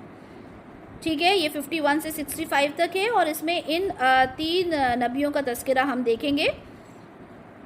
آیت نمبر 52 میں ہے، اور ہم نے انہیں پکارا طور کے دائیں جانب سے اور انہیں اپنے قریب کیا سرگوشی کے لیے. اب دیکھیں کتنی خوبصورتی سے اللہ تعالیٰ بیان کر رہے ہیں کہ موسیٰ علیہ السلام کو ہم نے کوہ طور پر بلایا، ان سے سرگوشی کرنے کے لیے ہم نے اپنے پاس لے لیا. اچھا دیکھیں ابراہیم علیہ السلام کا تذکرہ. ابراہیم علیہ السلام نے جب دعا کی، جب وہ ہجرت کر کے جا رہے تھے، بڑے ہی غمگین تھے. اس کے بعد تذکرہ کیا جا رہا ہے موسیٰ علیہ السلام کا، ٹھیک ہے، کہ جب وہاں پہ وہ کوہ طور پر پہنچے اور اللہ تعالیٰ سے ان کی ملاقات ہوئی، تو انہوں نے اللہ سے کیا دعا کی وہ اس میں ہم پڑھیں گے. ہم نے زکریا علیہ السلام کی دعاؤں کا پڑھا کہ انہوں نے کس طرح سے اللہ سے اپنی دعا کی. تو کیا ایک لیسن ہم کو ملتا ہے ان ساری چیزوں سے؟ یہ لیسن ہم کو ملتا ہے کہ جب ہم اللہ تعالیٰ سے سچے دل سے دعا کرتے ہیں، ہمارا دل بالکل پاک اور صاف ہوتا ہے، اور ہم بالکل ڈٹرمنیشن کے ساتھ، پختہ ارادے کے ساتھ جب ہم اللہ تعالیٰ سے دعا کرتے ہیں تو اللہ تعالیٰ ہماری دعاؤں کو ضرور سنتا ہے. ہاں اگر ہمارے دل کے اندر خود ہی خرابی ہوتی ہے کہ کیسے ہوگا، کیا ہوگا، کیوں ہوگا، تو ایک الگ بات ہے. لیکن جب ہم اللہ سے دعا کریں تو ہمارا دل بالکل اس بات پہ مضبوط ہونا چاہیے کہ اللہ تعالیٰ تو کچھ بھی کر سکتے ہیں. ٹھیک ہے، جو دعا میں کہا جاتا ہے نا، اللہ اگر آپ چاہیں، تو اگر آپ چاہیں کہ اللہ تعالیٰ تو کچھ بھی کر سکتے ہیں. اللہ تعالیٰ کے ہاتھ میں تو سب کچھ ہے. اللہ تعالیٰ تو کہتے ہیں کن فیکون، کہ ہو جا اور وہ ہو جاتا ہے. ٹھیک ہے، تو اسی چیز پر ہمارا ایمان ہونا چاہیے کہ اللہ تعالیٰ کے لیے کوئی بھی کام مشکل نہیں ہے، ہر کام اللہ تعالیٰ کے لیے آسان ہے. تو یہاں پر موسیٰ علیہ السلام کے بارے میں بات ہو رہی ہے کہ ان کو کوہ طور پر بلایا گیا اور اللہ تعالیٰ نے ان سے سرگوشی کی. ہر ایک نبی کے اندر کچھ صفات ہوتی ہیں, کچھ خاصیت ہوتی ہے. جس طرح یحییٰ علیہ السلام کی جو خاصیت تھی وہ ہم نے دیکھی. یہاں موسیٰ علیہ السلام کی خاصیت کیا بتائی جا رہی ہے کہ اللہ تعالیٰ نے ان سے کلام کیا. یہ ان کی ایک بہت بڑی خوبی ہے. اچھا, یہاں پر جب موسیٰ علیہ السلام واپس مصر جا رہے تھے, ٹھیک ہے, مدین سے جب مصر جا رہے تھے 10 سال کا وقفہ گزار کے, جب انہیں اپنے والدین کی یاد آئی, اپنی بیوی کو لے کر جب جا رہے تھے, تو راستے میں ان کو کوہ طور پر ان کی اللہ تعالیٰ سے جو کانورسیشن ہوئی وہ پوری بھی ہم بہت اچھے سے پڑھ کر آ چکے ہیں, ان کی کانورسیشن. اور وہاں پر اللہ تعالیٰ نے ان کو نبوت دی اور وہیں کے ساتھ ساتھ ان کے بھائی ہارون علیہ السلام کو بھی نبوت دی. کیسے کہ خیر وہ تو اللہ تعالیٰ نے پہلے سے لکھا تھا کہ ہارون علیہ السلام بھی نبی ہوں گے, لیکن ایک بھائی کا آپ دیکھیں, بھائی کی محبت دیکھیں. انہوں نے کہا کہ اللہ تعالیٰ میں تھوڑا سٹیمر کرتا ہوں, میری یہ جو گرے ہیں انہیں آپ کھول دیں, اور میں کس طرح سے دعوت کا کام کروں گا. آپ میرے بھائی کو ہارون کو بھی آپ نبی بنا دیں. اور اللہ تعالیٰ نے ان کے بھائی کو بھی نبی بنا دیا تھا. اچھا, ہم جو دعا پڑھتے ہیں نا شروع میں, رب اشرح لی صدری, تو وہ وہی دعا ہے جو انہوں نے کی تھی کہ اللہ تعالیٰ میرے جو زبان میں گرے ہیں ان کو آپ کھول دیجئے. اور اس کے بعد انہوں نے ہارون علیہ السلام کو نبی بنانے کی بھی درخواست اللہ تعالیٰ سے کی تھی, دعا اللہ سے کی تھی, اور اس دعا کو اللہ نے سن لیا تھا. اور ہم نے انہیں عطا کیا اپنی رحمت سے ان کے بھائی ہارون کو نبی بنا کر. اچھا, صرف اتنی ہی بات یہاں پر موسیٰ علیہ السلام کے بارے میں بتائی گئی ہے. پھر اس کے بعد اسماعیل علیہ السلام کا تذکرہ آ گیا کہ تذکرہ کیجئے اس کتاب میں اسماعیل علیہ السلام کا بھی, یقیناً وہ وعدے کے سچے تھے اور وہ بھی رسول نبی تھے. اب یہاں پر ان کی کیا خاصیت بتائی گئی ہے کہ وہ سچے تھے, وعدے کے سچے تھے اسماعیل علیہ السلام. ہم سب جانتے ہیں کہ جب اسماعیل علیہ السلام کو ان کے والد نے ذبح کرنے والا خواب بتایا تو انہوں نے کیا کہا کہ ابا جان آپ مجھے ذبح کر دیں, میں صابر رہوں گا. اور وہ اپنے اس وعدے پر پکے رہے, قائم رہے کہ جب انہیں ذبح کرنے کے لیے ان کے والد نے ساری تیاری کی تو لاسٹ تک انہوں نے بالکل بھی پیشنس نہیں کھویا اور وہ پوری طرح سے صابر رہے. تو یہاں پر اس وعدے کی بات کی جا رہی ہے کہ وہ اپنے وعدے میں پکے تھے اور وہ حکم دیتے تھے اپنے گھر والوں کو نماز کا, زکوٰۃ کا, اور وہ اپنے رب کے نزدیک پسندیدہ بندے تھے. اسماعیل علیہ السلام اپنے رب کے بہت پسندیدہ تھے اور ایک بہت ہی عبادت گزار بندے تھے. اپنے گھر والوں کو بھی نماز کا حکم دیا کرتے تھے اور زکوٰۃ کا حکم دیا کرتے تھے. ٹھیک ہے, ویسے تو یہ سارے نبیوں کی یہی خاصیت ہوتی ہے, لیکن خاص طور پر ہر ایک نبی کا یہاں پہ تذکرہ کیا جا رہا ہے کہ دیکھیں وہ کتنے فرما بردار تھے, اللہ کے نیک بندے تھے. اب یہاں پر بات ہو رہی ہے ادریس علیہ السلام کی, آیت نمبر 56 میں, اور تذکرہ کیجئے کتاب میں ادریس علیہ السلام کا بھی, یقیناً وہ صدیق نبی تھے. اب یہاں پہ ان کے لیے استعمال کیا جا رہا ہے صدیقاً نبیہ, یعنی وہ سچ بولنے والے صدیقین میں سے تھے وہ. اچھا, حضرت جو ادریس علیہ السلام ہیں, جب ہم نے جینیولوجی پڑھی تھی ہم نے اس میں دیکھا تھا آدم علیہ السلام تھے, پھر اس کے بعد کچھ لوگ کہتے ہیں کہ شیث علیہ السلام بھی نبی تھے. ٹھیک ہے, کچھ کہتے ہیں کہ آدم علیہ السلام کے بعد فوراً ادریس علیہ السلام کو نبی بنایا گیا.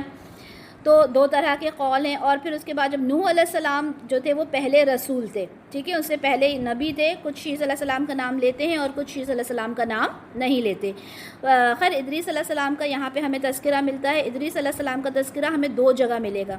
ٹھیک ہے, پورے قرآن میں 2 جگہ ہمیں, ایک تو یہاں مل رہا ہے اور ایک اور ہمیں سورہ انبیاء کی آیت نمبر 85 میں ہمیں ان کا ادریس علیہ السلام کا تذکرہ ملے گا. کہا جاتا ہے کہ آپ 336 سال کی عمر آپ نے پائی تھی, اور جو قلم ہوتا ہے, قلم کی ایجاد آپ نے ہی کی تھی. جو قلم, جو پین ہوتا ہے وہ آپ نے ہی کیا تھا. اچھا, آپ نے جو لکھنا شروع کیا تھا, آبویسلی آج جیسی لکھاوٹ تو نہیں ہوگی اس زمانے میں, یعنی یہ نوح علیہ السلام سے بھی پہلے کی بات ہو رہی ہے. اس زمانے میں آپ نے قلم ایجاد کیا تھا اور آپ کچھ نقطے, کچھ ڈاٹس اور کچھ لائنز کے تھرو آپ اپنی بات کو لکھا کرتے تھے. ٹھیک ہے, وہ آڑی ترچھی لائن ہوتی تھی, وہ کس طرح سے انہوں نے لکھنا شروع کیا واللہ عالم.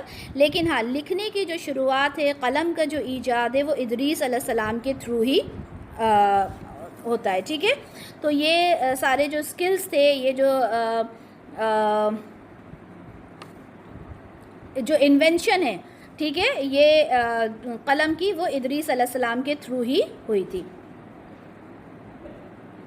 اور ان کے بارے میں ہمیں حدیث میں بھی ملتا ہے. جب ہم معراج پہ جانے والی جو حدیث ہے آپ صلی اللہ علیہ وسلم کی جب ہم دیکھتے ہیں, تو اس میں بھی آپ کے ساتھ بہت سارے کئی بار معراج کی احادیث آپ کے ساتھ شیئر ہوئی ہیں. اس میں جب آپ ایک آسمان پر پہنچتے گئے تھے, تو جب چوتھے آسمان پر پہنچے تھے تو آپ ادریس علیہ السلام سے آپ کی ملاقات ہوئی تھی. زیادہ کچھ ہمیں ادریس علیہ السلام کے بارے میں نہیں ملتا. اگر ہم احادیث بھی شیئر کرتے ہیں تو اس میں ہمیں یہی حدیث ملتی ہے کہ جب آپ صلی اللہ علیہ وسلم چوتھے آسمان پر پہنچے تھے, تو وہاں پر آپ ادریس علیہ السلام سے آپ کی ملاقات ہوئی تھی, آپ نے ایک دوسرے کو سلام کیا تھا. اور قرآن میں صرف 2 آیت ہیں, جہاں 2 جگہ ہے جہاں ہمیں ان کا تذکرہ ملتا ہے, یہاں پر سورہ مریم میں اور سورہ انبیاء میں. اور ہم نے انہیں اٹھایا بلند مقام پر. اچھا, یہاں پر جو ادریس علیہ السلام کے بارے میں ہے وَرَفَعْنَاهُ مَكَانًا عَلِيًّا, تو یہاں پر اس سے بہت سے لوگ یہ بات لیتے ہیں کہ ادریس علیہ السلام کو رفع سماوی سے مراد لیتے ہیں کہ انہیں بھی عیسیٰ علیہ السلام کے جیسے ہی آسمان میں اٹھا لیا گیا تھا. ٹھیک ہے, تو یہ بات ہمیں کہیں سے نہیں ملتی, کیونکہ اگر ایسا کچھ ہوتا تو ہمیں احادیث میں آپ صلی اللہ علیہ وسلم کے تھرو اس کا تذکرہ ملتا. لیکن یہاں ہمیں اس طرح سے کچھ بھی نہیں ملتا. تو مفسرین نے جو اس کا مفہوم لیا ہے وہ یہی ہے کہ ان کو جو نبوت کا جو ایک اعلیٰ مقام تھا ان کو دیا گیا. اور بعض مفسرین یہ بھی کہتے ہیں کہ جب آپ جنت میں آپ اعلیٰ مقام پر ہوں گے, تو وہ تو آبویس ہے کہ سارے ہی نبی, جتنے بھی نبی ہیں وہ اعلیٰ مقام پر ہی ہوں گے جنت میں. تو یہاں پر بلند مقام پر اٹھایا جائے گا, اٹھایا گیا ان کو سے مراد یہ ہے کہ آپ کو ایک بلندی عطا کی گئی, کہ آپ کو ایک نبی بنایا گیا. ٹھیک ہے, آپ کا جو مرتبہ ہے وہ بلند کیا گیا. اس سے ہرگز یہ نہیں سمجھنا کہ انہیں عیسیٰ علیہ السلام عیسیٰ علیہ السلام کی طرح انہیں اٹھا لیا گیا. ایسا کہیں سے ہمیں کچھ بھی نہیں ملتا. آیت نمبر 58 ہے, یہ ہیں وہ لوگ جن پر انعام فرمایا اللہ نے انبیاء میں سے, اولاد آدم میں سے, اور ان لوگوں کی نسل میں سے جنہیں سوار کرایا ہم نے کشتی میں نوح علیہ السلام کے ساتھ, اور ابراہیم علیہ السلام اور یعقوب علیہ السلام کی نسل میں سے, اور ان میں سے جنہیں ہم نے ہدایت دی اور جنہیں ہم نے چن لیا. جب تلاوت کی جاتی ان پر رحمان کی آیت تو وہ گر پڑتے تھے اللہ کی جانب میں سجدہ کرتے ہوئے اور روتے ہوئے. یہاں پر سجدہ کرتے ہوئے سارے نبی سب لوگ سجدے میں گر گئے ہیں. تو ہمارا بھی, کیونکہ یہ آیت سجدہ ہے, اور ہم کو بھی اللہ تعالیٰ کے سجدے میں گر جانا ہے کہ اللہ تعالیٰ تو نے کتنے انعام کیے ہیں ان نبیوں پر اور ان لوگوں کے اوپر جو اللہ کے راستے پر اچھے طریقے سے چلتے ہیں. تو یہاں پر ہم لوگوں نے سجدہ کر لینا ہے.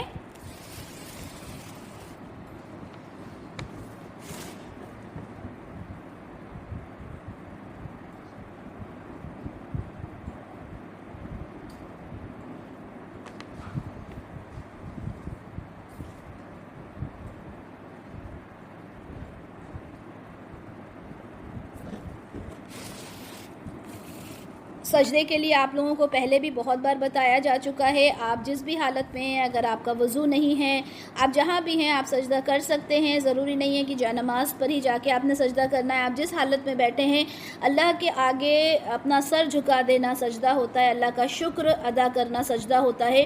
اور یہاں پر اس آیت میں بھی یہ کہا گیا کہ جب تلاوت کی جاتی ان پر رحمان کی آیت تو وہ گر پڑتے تھے اللہ کی جناب میں سجدہ کرتے ہوئے, روتے ہوئے. یہاں پر اللہ تعالیٰ کے نیک بندوں کا ذکر کیا گیا کہ آدم کی اولاد, پھر ان کی جو نسل آگے بڑھی, نوح علیہ السلام سے جو نسل بڑھی آگے, خاص طور پر یہاں ابراہیم علیہ السلام, یعقوب علیہ السلام کا ذکر کیا گیا, اور ان میں سے جنہیں ہم نے ہدایت دی اور جنہیں ہم نے چن لیا, یعنی اللہ کے نیک بندے. ان سب کے سامنے جب اللہ کی تلاوت کی جاتی ہے تو وہ سجدے میں جھک جاتے ہیں. آیت نمبر 59, اور جانشین ہوئے ان کے بعد ناخلف لوگ, انہوں نے نماز کو ضائع کر دیا اور خواہشات کی پیروی کی, تو ان قریب وہ ملیں گے گمراہی سے. وہی ایک طریقہ قرآن کا کہ جب ایک ایک اچھے گروہ کی بات ہوتی ہے، ایک متقی گروہ کی بات ہوتی ہے، اس کے بعد ایک اس گروہ کی بات ہوتی ہے جو نافرمان ہے۔ جب جنت کا تذکرہ ہوتا ہے، جہنم کا تذکرہ ہوتا ہے، تو بالکل آپ دیکھیں گے کہ یہی ایک اصول رہا ہے قرآن کا، کیونکہ الحمدللہ اب ہم نے قرآن کو سمجھنا شروع کیا ہے، تو یہ چیز آپ ہمیشہ دیکھیں گے۔ یہاں پر کیا کہا جا رہا ہے کہ جب نماز پڑھنا چھوڑ دی جاتی ہے، جب بے حیائی، غفلت، بے پرواہی، بے حیائی تو دور کی بات ہو گئی، جب نماز سے غفلت انسان برتنے لگتا ہے تو کیا ہوتا ہے؟ زوال آ جاتا ہے اس قوم کا۔ اور یہی سوال میں آپ سے اور مجھ سے کرنا چاہتی ہوں کہ ہماری نمازوں میں کتنی سیریسنس ہے، ہم کتنا سیریسلی نمازیں پڑھتے ہیں، ہماری نمازیں کتنی اچھی ہوتی ہیں، یہ ہمیں اپنے آپ سے سوال کرنا ہے کہ یہاں پر کیا فرمایا گیا کہ وہ لوگ جو نماز کو ضائع کر دیتے ہیں وہ گمراہی میں مبتلا ہو جاتے ہیں۔ جس طرح بہت ساری احادیث ہیں کہ بندے اور کفر کے درمیان فرق نماز کا چھوڑ دینا ہے، یعنی جب انسان نماز کو چھوڑ دیتا ہے تو اس کا مطلب ہوتا ہے کہ وہ کفر کرتا ہے۔ کفر کا مطلب بھی آپ کو بتایا جا چکا ہے، انکار کرنے والا، یعنی اللہ تعالیٰ کی جو رحمتیں ہیں، اللہ تعالیٰ کا جو فرمان ہے، اللہ تعالیٰ کا جو حکم ہے، اس کو نہ ماننے والا، ٹھیک ہے؟ تو وہ جو نماز نہیں پڑھتا وہ اس نے گویا کہ کفر کیا، اس نے کفر کیا۔ یہ والی باتیں یہاں پر ہو رہی ہیں۔ اور دیکھیں اللہ تعالیٰ کے جو ناخلف اولاد کی جو بات ہو رہی ہے، اگر وہ کوئی نبی بھی ہوگا،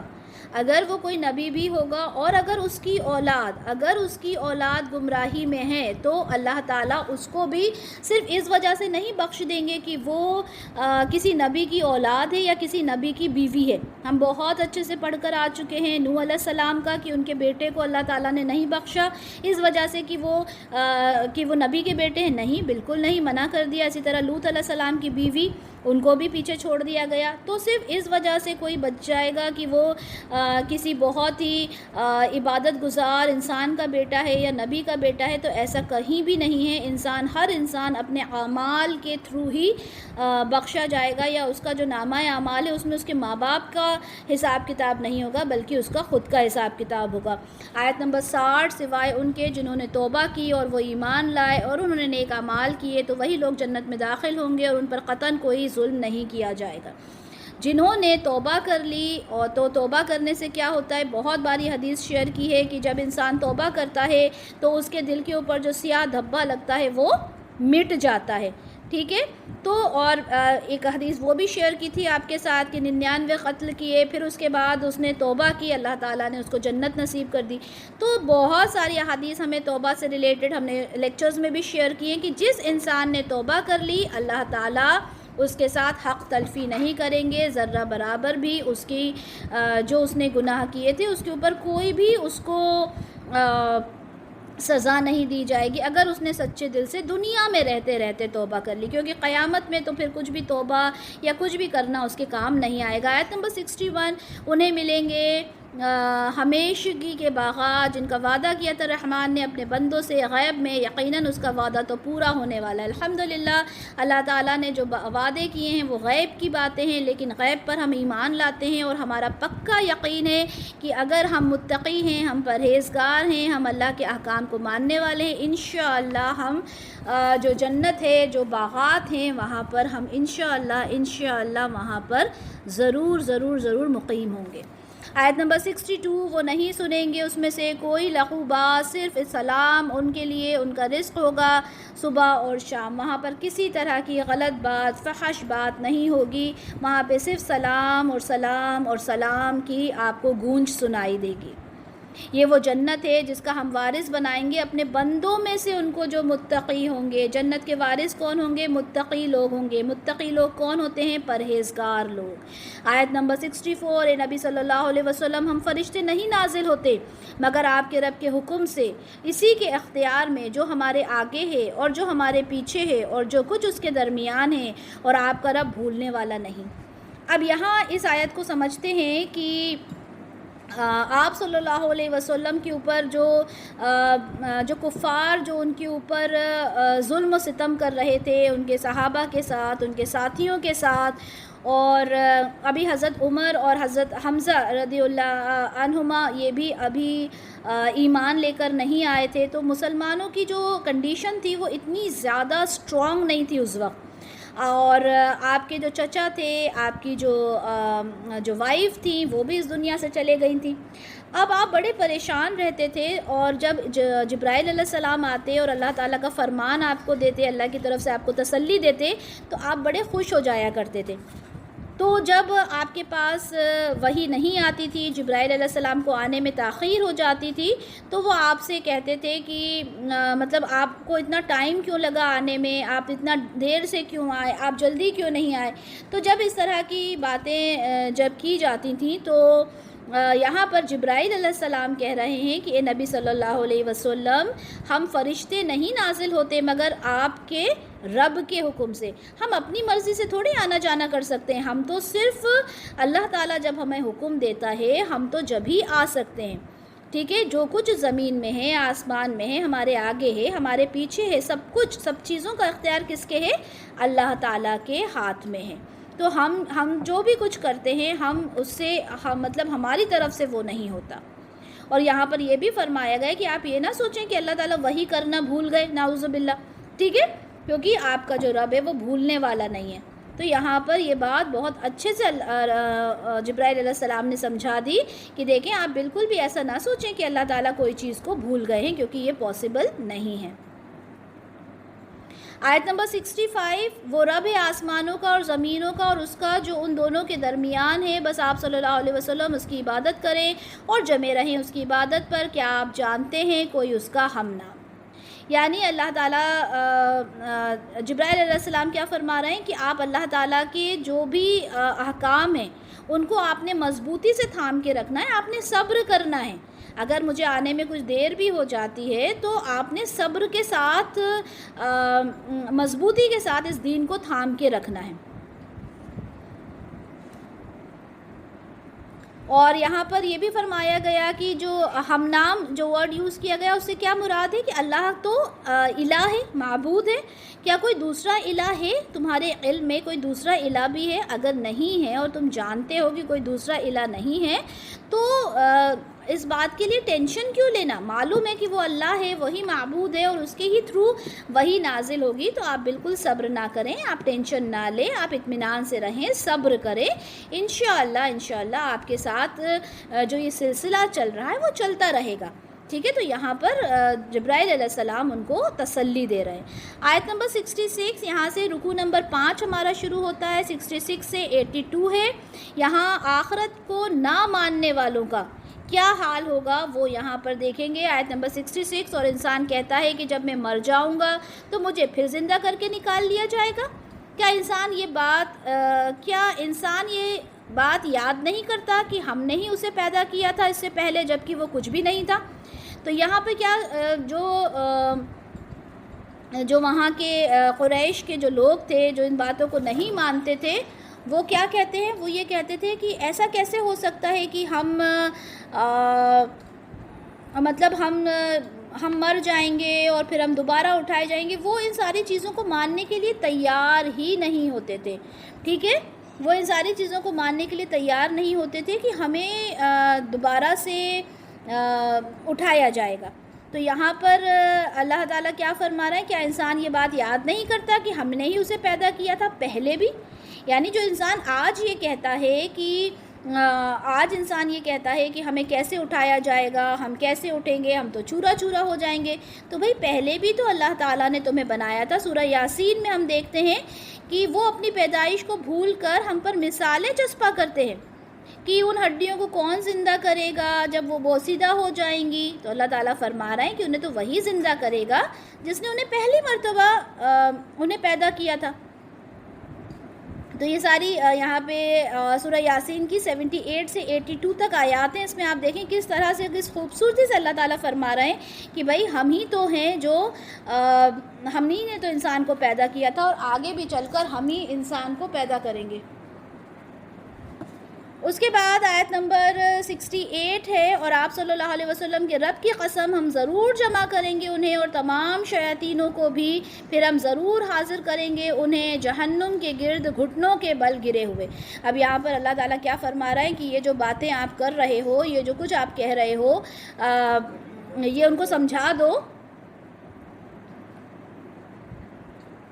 آپ انہیں یہ بات سمجھا دو کہ یہ جو سب کچھ یہ لوگ کر رہے ہیں اور ان کا جو حال ہوگا، ان کا جو رزلٹ ہوگا وہ کیا ہوگا، ان کو جہنم میں ڈالا جائے گا، اور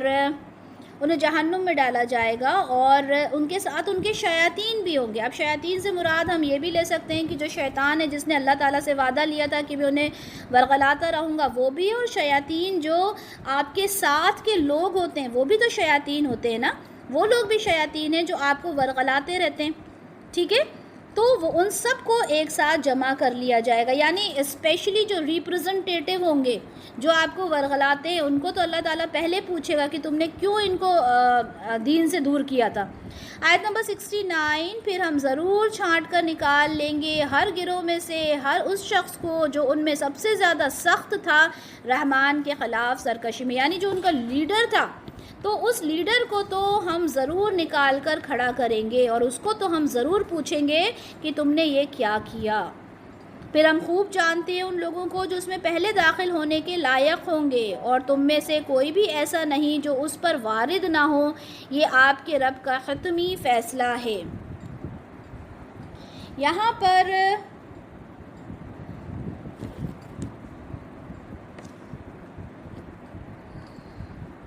اچھا، مجھے 1 سیکنڈ کا آپ ٹائم دیں۔ تو یہاں پر کیا فرمایا جا رہا ہے کہ کن لوگوں کو پہلے داخل کرنا ہے، ہم خوب اچھے سے جانتے ہیں، یعنی کون سابقون الاولون ہوں گے، کن کو پہلے جنت میں داخل کیا جائے گا، کس کو جہنم میں داخل کیا جانا ہے، ہم خوبی اس بات کو جانتے ہیں۔ آیت نمبر 71 ذرا غور سے دیکھیں کہ تم میں سے کوئی بھی ایسا نہیں ہے جو اس پر وارد نہ ہو، ٹھیک ہے؟ یہ آپ کے رب کا حتمی فیصلہ ہے، یعنی ہر ایک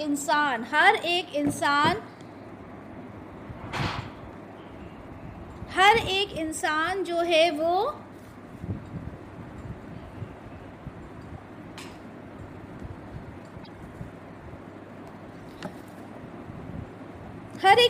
جہنم میں وارد ہوگا۔ اس کا کیا مطلب ہے، ٹھیک ہے؟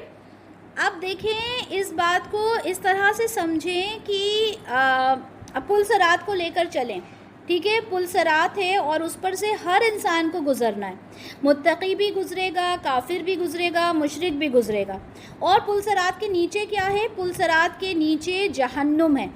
تو یہاں پر کیا کہا گیا کہ ہر انسان جہنم سے گزر کے نکلے گا، ٹھیک ہے؟ ہر انسان کو جہنم سے گزرنا ہے۔ اس سے ریلیٹڈ ایک حدیث دیکھتے ہیں، انشاءاللہ تعالی چیزیں کلیئر ہو جائیں گی۔ مسند احمد کی حدیث ہے 8674، حدیبیہ کے مقام پر درخت کے نیچے میری بیعت کی تھی، انشاءاللہ ان میں سے کوئی بھی دوزخ میں داخل نہ ہوگا۔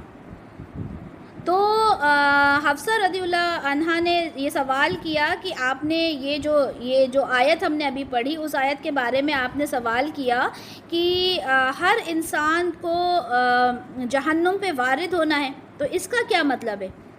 تو نبی کریم صلی اللہ علیہ وسلم نے فرمایا کہ ہاں یہ بات صحیح ہے، لیکن اس کے بعد اگلی آیت میں یہ بھی تو فرما دیا تھا کہ ہم بچا لے جائیں گے انہیں جنہوں نے تقوی کی روش اختیار کی تھی، اور چھوڑ دیں گے ظالموں کو اس میں گھٹنوں کے بل گرے ہوئے۔ یہ اگلی آیت میں 72 میں۔ تو یہاں سے کیا پتہ چلا، کیونکہ یہ بات حفصہ رضی اللہ عنہا نے بھی سوال کیا کہ یہ اس آیت میں تو کہ ہر انسان جہنم میں وارد ہوگا، اور آپ یہ کہہ رہے ہیں کہ ہاں جو یہ لوگ جہنم میں نہیں جائیں گے جنہوں نے بیعت کی تھی حدیبیہ کی۔ تو یہاں پر رسول اللہ بتا رہے ہیں کہ ہاں، لیکن جو لوگ تقوی کی روش اختیار کرتے ہیں وہ لوگ وہاں سے بچ کے نکل جائیں گے۔ آیت نمبر 73، اور جب انہیں پڑھ کر سنائی جاتی ہیں ہماری روشن آیات، تو یہ کافر اہل ایمان سے کہتے ہیں کہ دیکھو دونوں گروہوں میں سے کس کا مقام بہتر ہے اور کس کی مجلس اچھی ہے۔ ہم لوگ اگر ہسٹری دیکھیں تو ہمیں یہ معلوم ہے کہ رسول اللہ صلی اللہ علیہ وسلم کی مجلس کے اندر جو لوگ ہوتے تھے وہ غلام تھے، فقراء تھے، ٹھیک ہے، اس طرح کے لوگ ان کی مجلس میں ہوتے تھے. اور اس کے برعکس جو دیکھا جائے جو بڑے بڑے سردار تھے ان کی مجلسیں الگ تھیں. تو ابو جہل، ولید بن مغیرہ جیسے لوگ تھے، تو وہاں پر وہ بہت غرور کیا کرتے تھے، اور غرور میں آ کے کیا کہا کرتے تھے کہ دیکھو کس کی مجلس بہتر ہے، یہ بتاؤ، جو تم یہ باتیں کرتے ہو تمہاری مجلس میں ہے کیا؟ سارے غریب فقراء یہاں پر موجود ہیں، اور ہماری مجلس دیکھو اس میں کتنے شاندار لوگ ہیں. تو آیت نمبر 74 میں اللہ تعالیٰ فرماتے ہیں ہم کتنی ہی قوموں کو اس سے پہلے ہلاک کر چکے ہیں جو ان سے کہیں بڑھ کر تھیں ساز و سامان اور شان و شوکت میں. یعنی یہ جو تم غرور کر رہے ہو تو یہ ابو جہل اور یہ سب کون ہیں؟ یہ تو کچھ بھی نہیں ہے. بڑی بڑی قومیں، قوم سعد، قوم سمود، ان کے بارے میں ہم ساری چیزیں دیکھ چکے ہیں کہ وہ کس حد تک وہ لوگ کتنے زیادہ ان کو اللہ تعالیٰ نے مال، دولت، عزت سب کچھ دیا تھا، لیکن کیا ہوا؟ وہ ساری کی ساری قومیں جو تھیں وہ ہلاک ہو گئیں. آیت نمبر 75 ہے، نبی صلی اللہ علیہ وسلم آپ ان کو بتا دیجئے کہ جو کوئی گمراہی میں پڑ جاتا ہے تو رحمان اسے بہت زیادہ ڈھیل دے دیتا ہے، یہاں تک کہ جب وہ دیکھ لیں گے جس کی انہیں وعید کی جا رہی ہے، خواہ عذاب ہو یا قیامت، تب انہیں معلوم ہو جائے گا کون ہے مقام اور مرتبے میں برتر اور کون ہے لاؤ لشکر کے اعتبار سے کمزور تر. یعنی اللہ تعالیٰ، یہ بھی بات بہت بار ہم نے الحمدللہ پڑھی ہے، اور یہ تب ہم لوگ سمجھ گئے ہیں کہ اللہ تعالیٰ جب کسی کو بہت زیادہ جو شان و شوکت دیتا ہے، اللہ تعالیٰ جب شان و شوکت دیتا ہے تو اس کو جو کافر ہوتا ہے اس کو بہت زیادہ شان و شوکت دی جاتی ہے. ٹھیک ہے، اور اس کے بعد اس کو دنیا کے اندر دنیا کی لذتوں میں اتنا زیادہ انوالو انسان ہو جاتا ہے کہ اللہ تعالیٰ اسے ڈھیل دیتے جاتے ہیں کہ دیکھتے ہیں کہ وہ کس حد تک گرتا جاتا ہے اور کس حد تک اللہ تعالیٰ سے وہ دور ہوتا جاتا ہے. یہ اللہ تعالیٰ کا قانون ہے. ٹھیک ہے، یہی اللہ کا قانون ہمیشہ سے رہا ہے کہ وہ ہمیشہ ایسے لوگوں کو، یہ بات ہم کافروں کے تھرو بہت اچھے سے دیکھ چکے ہیں کہ جو کافر ہیں ہم دیکھتے ہیں کہ وہ کس حد تک پیسے میں کھیل رہے ہیں، عیش و آرام کی زندگی گزار رہے ہیں، لیکن اللہ تعالیٰ کے یہاں ان کا کیا حال ہوگا یہ تو اللہ بہتر جانتے ہیں. آیت نمبر 76 دیکھتے ہیں، اور اللہ بڑھاتا ہے ان لوگوں کو ہدایت میں جنہوں نے ہدایت اختیار کی، اور باقی رہنے والی نیکیاں بہتر ہیں آپ صلی اللہ علیہ وسلم کے رب کے نزدیک، بدلے کے اعتبار سے بھی اور بہتر ہیں انجام کے بھی اعتبار سے. دیکھیں یہ جو ساری چیزیں ہیں نا، یہ جو سارا یہ لوگ اس بات کے اوپر غرور کر رہے ہیں، یہ ساری چیزیں تو آنی جانی ہیں، ان کا تو کچھ بھی نہیں ہونا. لیکن یہ جس نے بھی ہدایت اختیار کی ہے، جو ہدایت پر ہے، اللہ تعالیٰ اس کی نیکیاں بہتر ہیں. ٹھیک ہے، جو ہدایت یافتہ، اور اللہ کی ہدایت کیا ہے؟ اس قرآن کو مضبوطی سے تھام لینا، اس کے اکارڈنگ چلنا.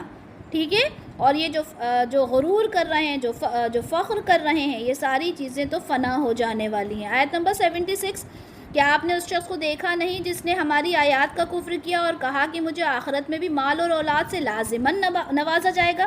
سیم سورہ کہف میں ہم نے یہ چیز پڑھی تھی کہ جب دو لوگوں کا کانورسیشن ہوا تھا، پہلے تو اس نے کہا قیامت آنی ہی نہیں ہے، اور پھر اس نے کہا قیامت آ بھی جائے گی تو اللہ تعالیٰ نے مجھے یہاں نوازا ہے، وہاں بھی اللہ تعالیٰ مجھے نوازے گا. تو یہاں پر کیا فرمایا گیا کہ دیکھیں جو ہماری آیات کا انکار کرتے ہیں اور وہ کیا کہتے ہیں کہ آخرت میں بھی ہم کو تو نوازا جائے گا. کیا وہ غیب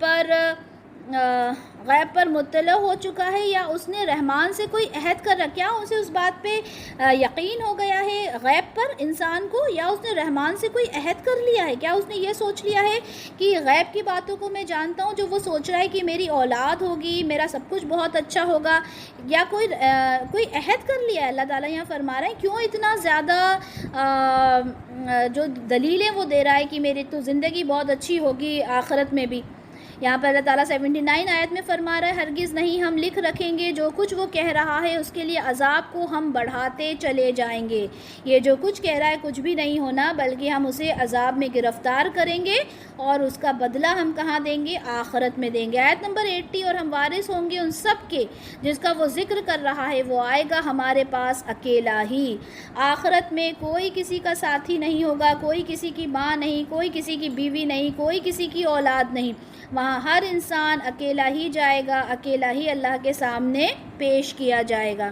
آیت نمبر 81، اور انہوں نے بنا رکھے ہیں اللہ کے سوا دوسرے معبود تاکہ وہ ان کے لیے مددگار بنے۔ اب دیکھیں یہاں پہ شرک کے بارے میں بہت اچھے سے بتایا جا رہا ہے کہ دیکھو اللہ کے سوا یہ جن کو انہوں نے معبود بنا رکھا ہے، یہ لات منات عزا بنا رکھے ہیں، یہ سارے تمہارے کوئی مددگار نہیں ہوں گے۔ اچھا، لات منات عزا بت پرستی، اس سے الگ ہٹ کر بھی اگر ہم دیکھیں تو یہ جو علماء کو یا اپنے نفس کو، ہم نے پڑھا نا کہ جو شرک ہوتا ہے وہ صرف ظاہری شرک نہیں ہوتا جو ہمیں نظر آتا ہے کہ یہ بت پرستی ہو رہی ہے، صرف یہی شرک نہیں ہوتا، بلکہ جب انسان اپنے نفس پہ قابو نہیں کر پاتا، یا وہ بابا ہوتے ہیں اور وہ جو علماء ہوتے ہیں ان کو سب کچھ سمجھ کر اور ان کے پاس جا کر بیٹھ جاتا ہے اور کہتا ہے کہ بھائی آپ ہی ہمارے لیے کچھ کریں گے، تو وہ سارے جتنے بھی انہوں نے اپنے معبود بنا رکھے ہیں، وہ سارے معبود جو ہوں گے وہ کسی بھی کام نہیں آ پائیں گے۔ آیت نمبر 82، ہرگز نہیں، وہ تو ان لوگوں کی عبادت کا انکار کر دیں گے اور وہاں ان لوگوں کے مخالف ہو جائیں گے۔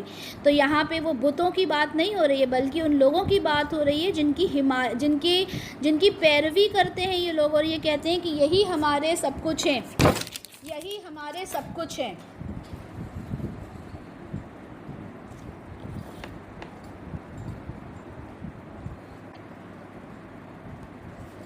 تو وہ لوگ جب ان سے پوچھا جائے گا کہ یہ تمہاری عبادت کیا کرتے تھے، تو وہ صاف منع کر دیں گے اور کہہ دیں گے کہ ہماری یہ عبادت کرتے تھے، ہم نے تو ان سے نہیں کہا تھا۔ جس طرح سے عیسیٰ علیہ السلام سے کہا جائے گا کہ تم ان کی عبادت کرتے تھے، تو وہ کیا کہیں گے کہ عیسیٰ علیہ السلام کیا کہیں گے، نہیں، میں نے ان سے نہیں کہا تھا کہ مجھے اللہ کا بیٹا بنا لو، ٹھیک ہے، وہ صاف طور پر اس چیز سے منع کر دیں گے۔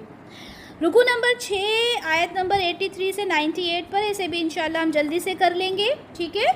تو آپ صلی اللہ علیہ وسلم، کیا آپ صلی اللہ علیہ وسلم نے دیکھا نہیں کہ ہم کافروں پر شیاطین کو بھیجتے رہتے ہیں اور وہ انہیں خوب اکساتے رہتے ہیں۔ تو یہاں پر کیا فرمایا جا رہا ہے کہ دیکھو یہ جو کافر ہیں ان کے اوپر ہم شیاطین مسلط کر دیتے ہیں، اور شیاطین سے مراد دونوں ہی چیزیں، وہ جو شیطان ہیں وہ بھی ہے، اور وہ جو لوگ ان کے اوپر مسلط کر دیے جاتے ہیں جو انہیں ورغلاتے ہیں وہ بھی ہیں۔ ہمیں اللہ تعالیٰ سے ہر وقت پناہ مانگنا چاہیے کہ اللہ تعالیٰ ان شیطانوں سے ہمیں محفوظ کر کے رکھے۔ اچھا، اس رکوع کا جو مین تھیم ہے وہ ہے سفارش کا فلسفہ ہے، اور اللہ تعالیٰ کی کوئی اولاد نہیں ہے، یہ رکوع میں اللہ تعالیٰ نے فرمایا۔ آیت نمبر 84 میں، تو آپ صلی اللہ علیہ وسلم ان کے خلاف فیصلے کے لیے جلدی نہ کیجیے، ہم ان کی پوری گنتی کر رہے ہیں۔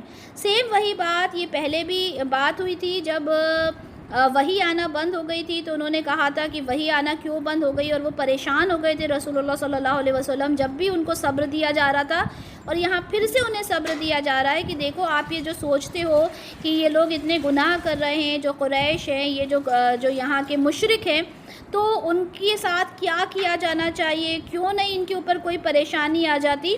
تو یہاں بھی آپ صلی اللہ علیہ وسلم کو سمجھایا جا رہا ہے کہ دیکھیں ان کے ساتھ جو کچھ ہونا ہے وہ ہو کر رہے گا، آپ بالکل بھی پریشان نہ ہوں۔ آیت نمبر 85، ذرا تصور کریں اس دن کا جس دن اہل تقویٰ کو ہم جمع کر کے لائیں گے رحمان کی طرف وفود کی صورت میں، یعنی وفود کی صورت، وفدہ یہاں پہ لیا ہے مہمان کے لیے۔ تو سبحان اللہ، اللہ تعالیٰ متقیوں کو، پرہیزگاروں کو کس شکل میں لے کر آئیں گے، مہمان، اور مہمان نوازی کی جائے گی، اور میزبان کون ہوگا، اللہ تعالیٰ میزبان ہوں گے۔ آیت نمبر 86 میں، اور مجرموں کو ہم ہانک کر لے جائیں گے جہنم کی طرف، یعنی میزبانی کی جائے گی متقی لوگوں کی، لیکن مجرموں کو ہانک کر، جس طرح سے جانور کو ہانکا جاتا ہے اس طرح سے انہیں ہانک کے جہنم میں لے جایا جائے گا، پیاس کی شدت میں۔ آیت نمبر 87، اس دن کسی کو شفاعت کا اختیار نہیں ہوگا سوائے اس کے جس نے رحمان سے کوئی عہد حاصل کر لیا ہو۔ دیکھیں شفاعت کس کو ملے گی، جس نے عہد کیا اللہ تعالیٰ سے۔ کس نے عہد کیا؟ عہد اس نے کیا جو اللہ تعالیٰ کے حق پر چلتا ہے، سفارش کر بھی وہی پائے گا اور سفارش ملے گی بھی اس کو۔ جیسے آیت الکرسی میں اللہ تعالیٰ فرماتے ہیں کون ہے جو اس کی جناب میں اس کی اجازت کے بغیر سفارش کر سکے، یعنی سفارش کرنے کا اختیار کون دے گا، اللہ تعالیٰ اختیار دیں گے۔ کس کو دیں گے؟ کس کو دیں گے اختیار؟ ان لوگوں کو اختیار دیں گے جو اللہ تعالیٰ کے بتائے ہوئے راستے پر چلنے والے ہیں۔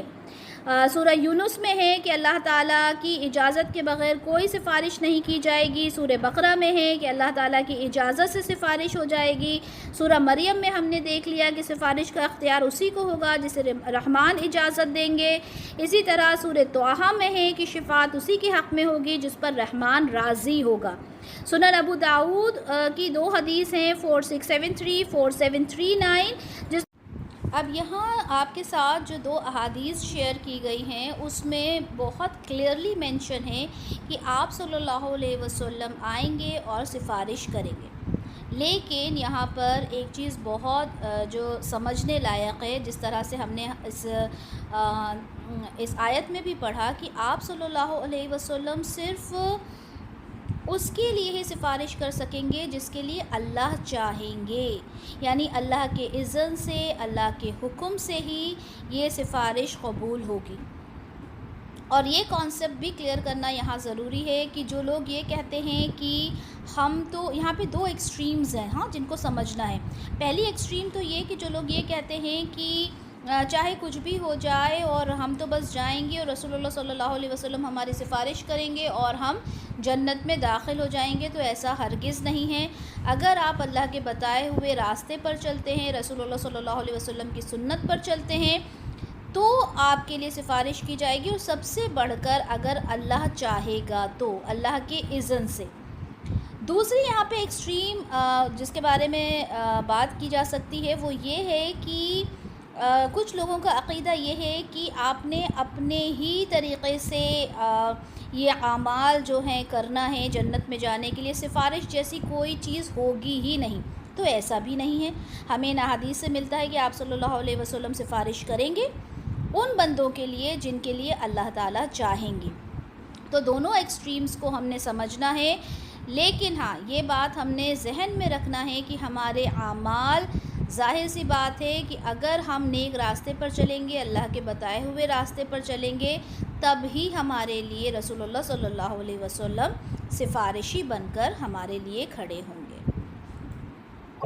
وہ کہتے ہیں کہ رحمان نے اپنے لیے اولاد اختیار کی۔ اب یہاں پر وہ والی بات آ رہی ہے کہ واپس سے کہ اللہ تعالیٰ نے اپنے لیے اولاد بنا لی، اور یہاں پر اللہ تعالیٰ یہاں پر کلیئرلی ڈیفائن کر رہے ہیں کہ اللہ کی کوئی اولاد نہیں ہے، ٹھیک ہے۔ وہ کہتے ہیں کہ رحمان نے اپنے لیے اولاد اختیار کی ہے۔ دیکھو تم یہ ایک بہت بھاری بات کہہ رہے ہو، قریب ہے کہ آسمان پھٹ پڑے، زمین شق ہو جائے، پہاڑ دھماکے کے ساتھ گر پڑے کہ انہوں نے رحمان کے لیے اولاد قرار دیا۔ اب آپ دیکھیں اللہ تعالیٰ کتنے غصے میں اس بات کو کہہ رہے ہیں کہ یہ کیسے پاسبل ہو سکتا ہے، جو باتیں تم کہہ رہے ہو یہ بالکل بھی پاسبل نہیں ہے کہ اللہ تعالیٰ کے کوئی اولاد ہو۔ اور یہ بات رحمان نے کے شائن شان نہیں کہ وہ کسی کو اپنی اولاد بنائے، جس طرح پہلے بھی بتایا تھا کہ یہ کمزوروں کی نشانی ہے، کمزور انسان اپنے لیے اولاد چاہتا ہے۔ اللہ تعالیٰ کو کوئی کمزوری نہیں ہے، اللہ تعالیٰ کو کوئی ضرورت نہیں ہے اپنا نام آگے کرنے کے لیے کسی اولاد کی، تو یہ اللہ تعالیٰ کی شائن شان نہیں ہے کہ وہ اولاد کرے۔ نہیں ہے کوئی آسمانوں اور زمینوں میں مگر وہ آئے گا رحمان کے حضور بندے کی حیثیت میں، یعنی جب قیامت ہوگی تو ہر ایک نبی، ہر ایک رسول اللہ کے سامنے صرف ایک بندے کی حیثیت سے ہی سامنے آئے گا۔ جیسے ہم رسول اللہ صلی اللہ علیہ وسلم کے لیے کیا کہتے ہیں؟ عبدہ و رسولہ، وہ اللہ کے بندے اور اللہ کے رسول ہیں۔ اسی طرح سے جب عیسیٰ علیہ السلام سے پوچھا جائے گا کیوں، کیا تم نے اپنے آپ کو رب بنا لیا تھا؟ تو وہ کہیں گے کہ نہیں اللہ تعالیٰ، یہ کیسے ممکن تھا کہ میں اپنے آپ کو رب کہوں، میں تو آپ کا بندہ ہوں اور یہی تعلیم میں دے کر گیا۔ تو قیامت کے دن ہر ایک انسان اللہ کے سامنے اس کے غلام کی حیثیت سے، یہاں پہ کیا لفظ آیا ہے؟ یہاں پہ لفظ آیا ہے عبدہ، اور عبد سے مطلب کیا ہوتا ہے؟ غلام۔ تو اللہ تعالیٰ کے غلام کی حیثیت سے، اللہ کے بندے کی حیثیت سے سب لوگ وہاں پر موجود ہوں گے۔ اس نے ان سب کا احاطہ کر رکھا ہے اور پوری گنتی کر رکھی ہے۔ اللہ تعالیٰ کے پاس سارا حساب کتاب ہے کہ کون آئے گا۔ اسی طرح سے جب کفار یہ سنتے تھے کہ احاطہ کیا ہوا ہے اللہ نے، تو وہ مذاق اڑایا کرتے تھے کہ کیسے احاطہ کیا ہوا ہے، نظر کیوں نہیں آتے اللہ تعالیٰ نے ہر چیز کا احاطہ کیا ہے، اللہ تعالیٰ ہر جگہ ہے اور پوری گنتی ان کے پاس موجود ہے۔ اور قیامت کے دن سب کے سب آنے والے ہیں اس کے پاس اکیلے، بالکل اکیلا، کوئی باپ نہیں، کوئی بیٹا نہیں، اکیلا ہر انسان اللہ کے سامنے پیش ہوگا۔ یقیناً جو لوگ ایمان لائے اور انہوں نے نیک اعمال کیے، ان قریب ان کے لیے رحمان لوگوں کے دلوں میں محبت پیدا کر دے گا۔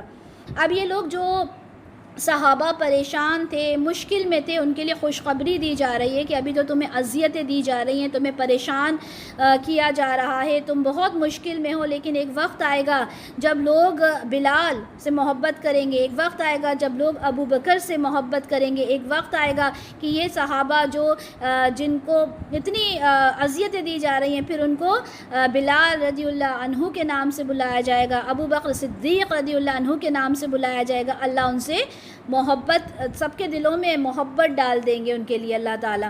اسی طرح سنن ترمذی کی حدیث 3161 میں ہے کہ اللہ تعالیٰ جب جس سے محبت کرتا ہے، اسی آیت کی تفسیر میں ہے یہ حدیث کہ اللہ تعالیٰ جب جس سے محبت کرتا ہے تو اللہ تعالیٰ جبرائیل علیہ السلام سے کہہ دیتے ہیں، اور جبرائیل علیہ السلام تمام لوگوں میں یہ بات پھیلا دیتے ہیں کہ فلاں بندہ جو ہے وہ اللہ کا محبوب ہے، اللہ اس سے محبت کرتے ہیں، تم بھی اس سے محبت کرو۔ سبحان اللہ۔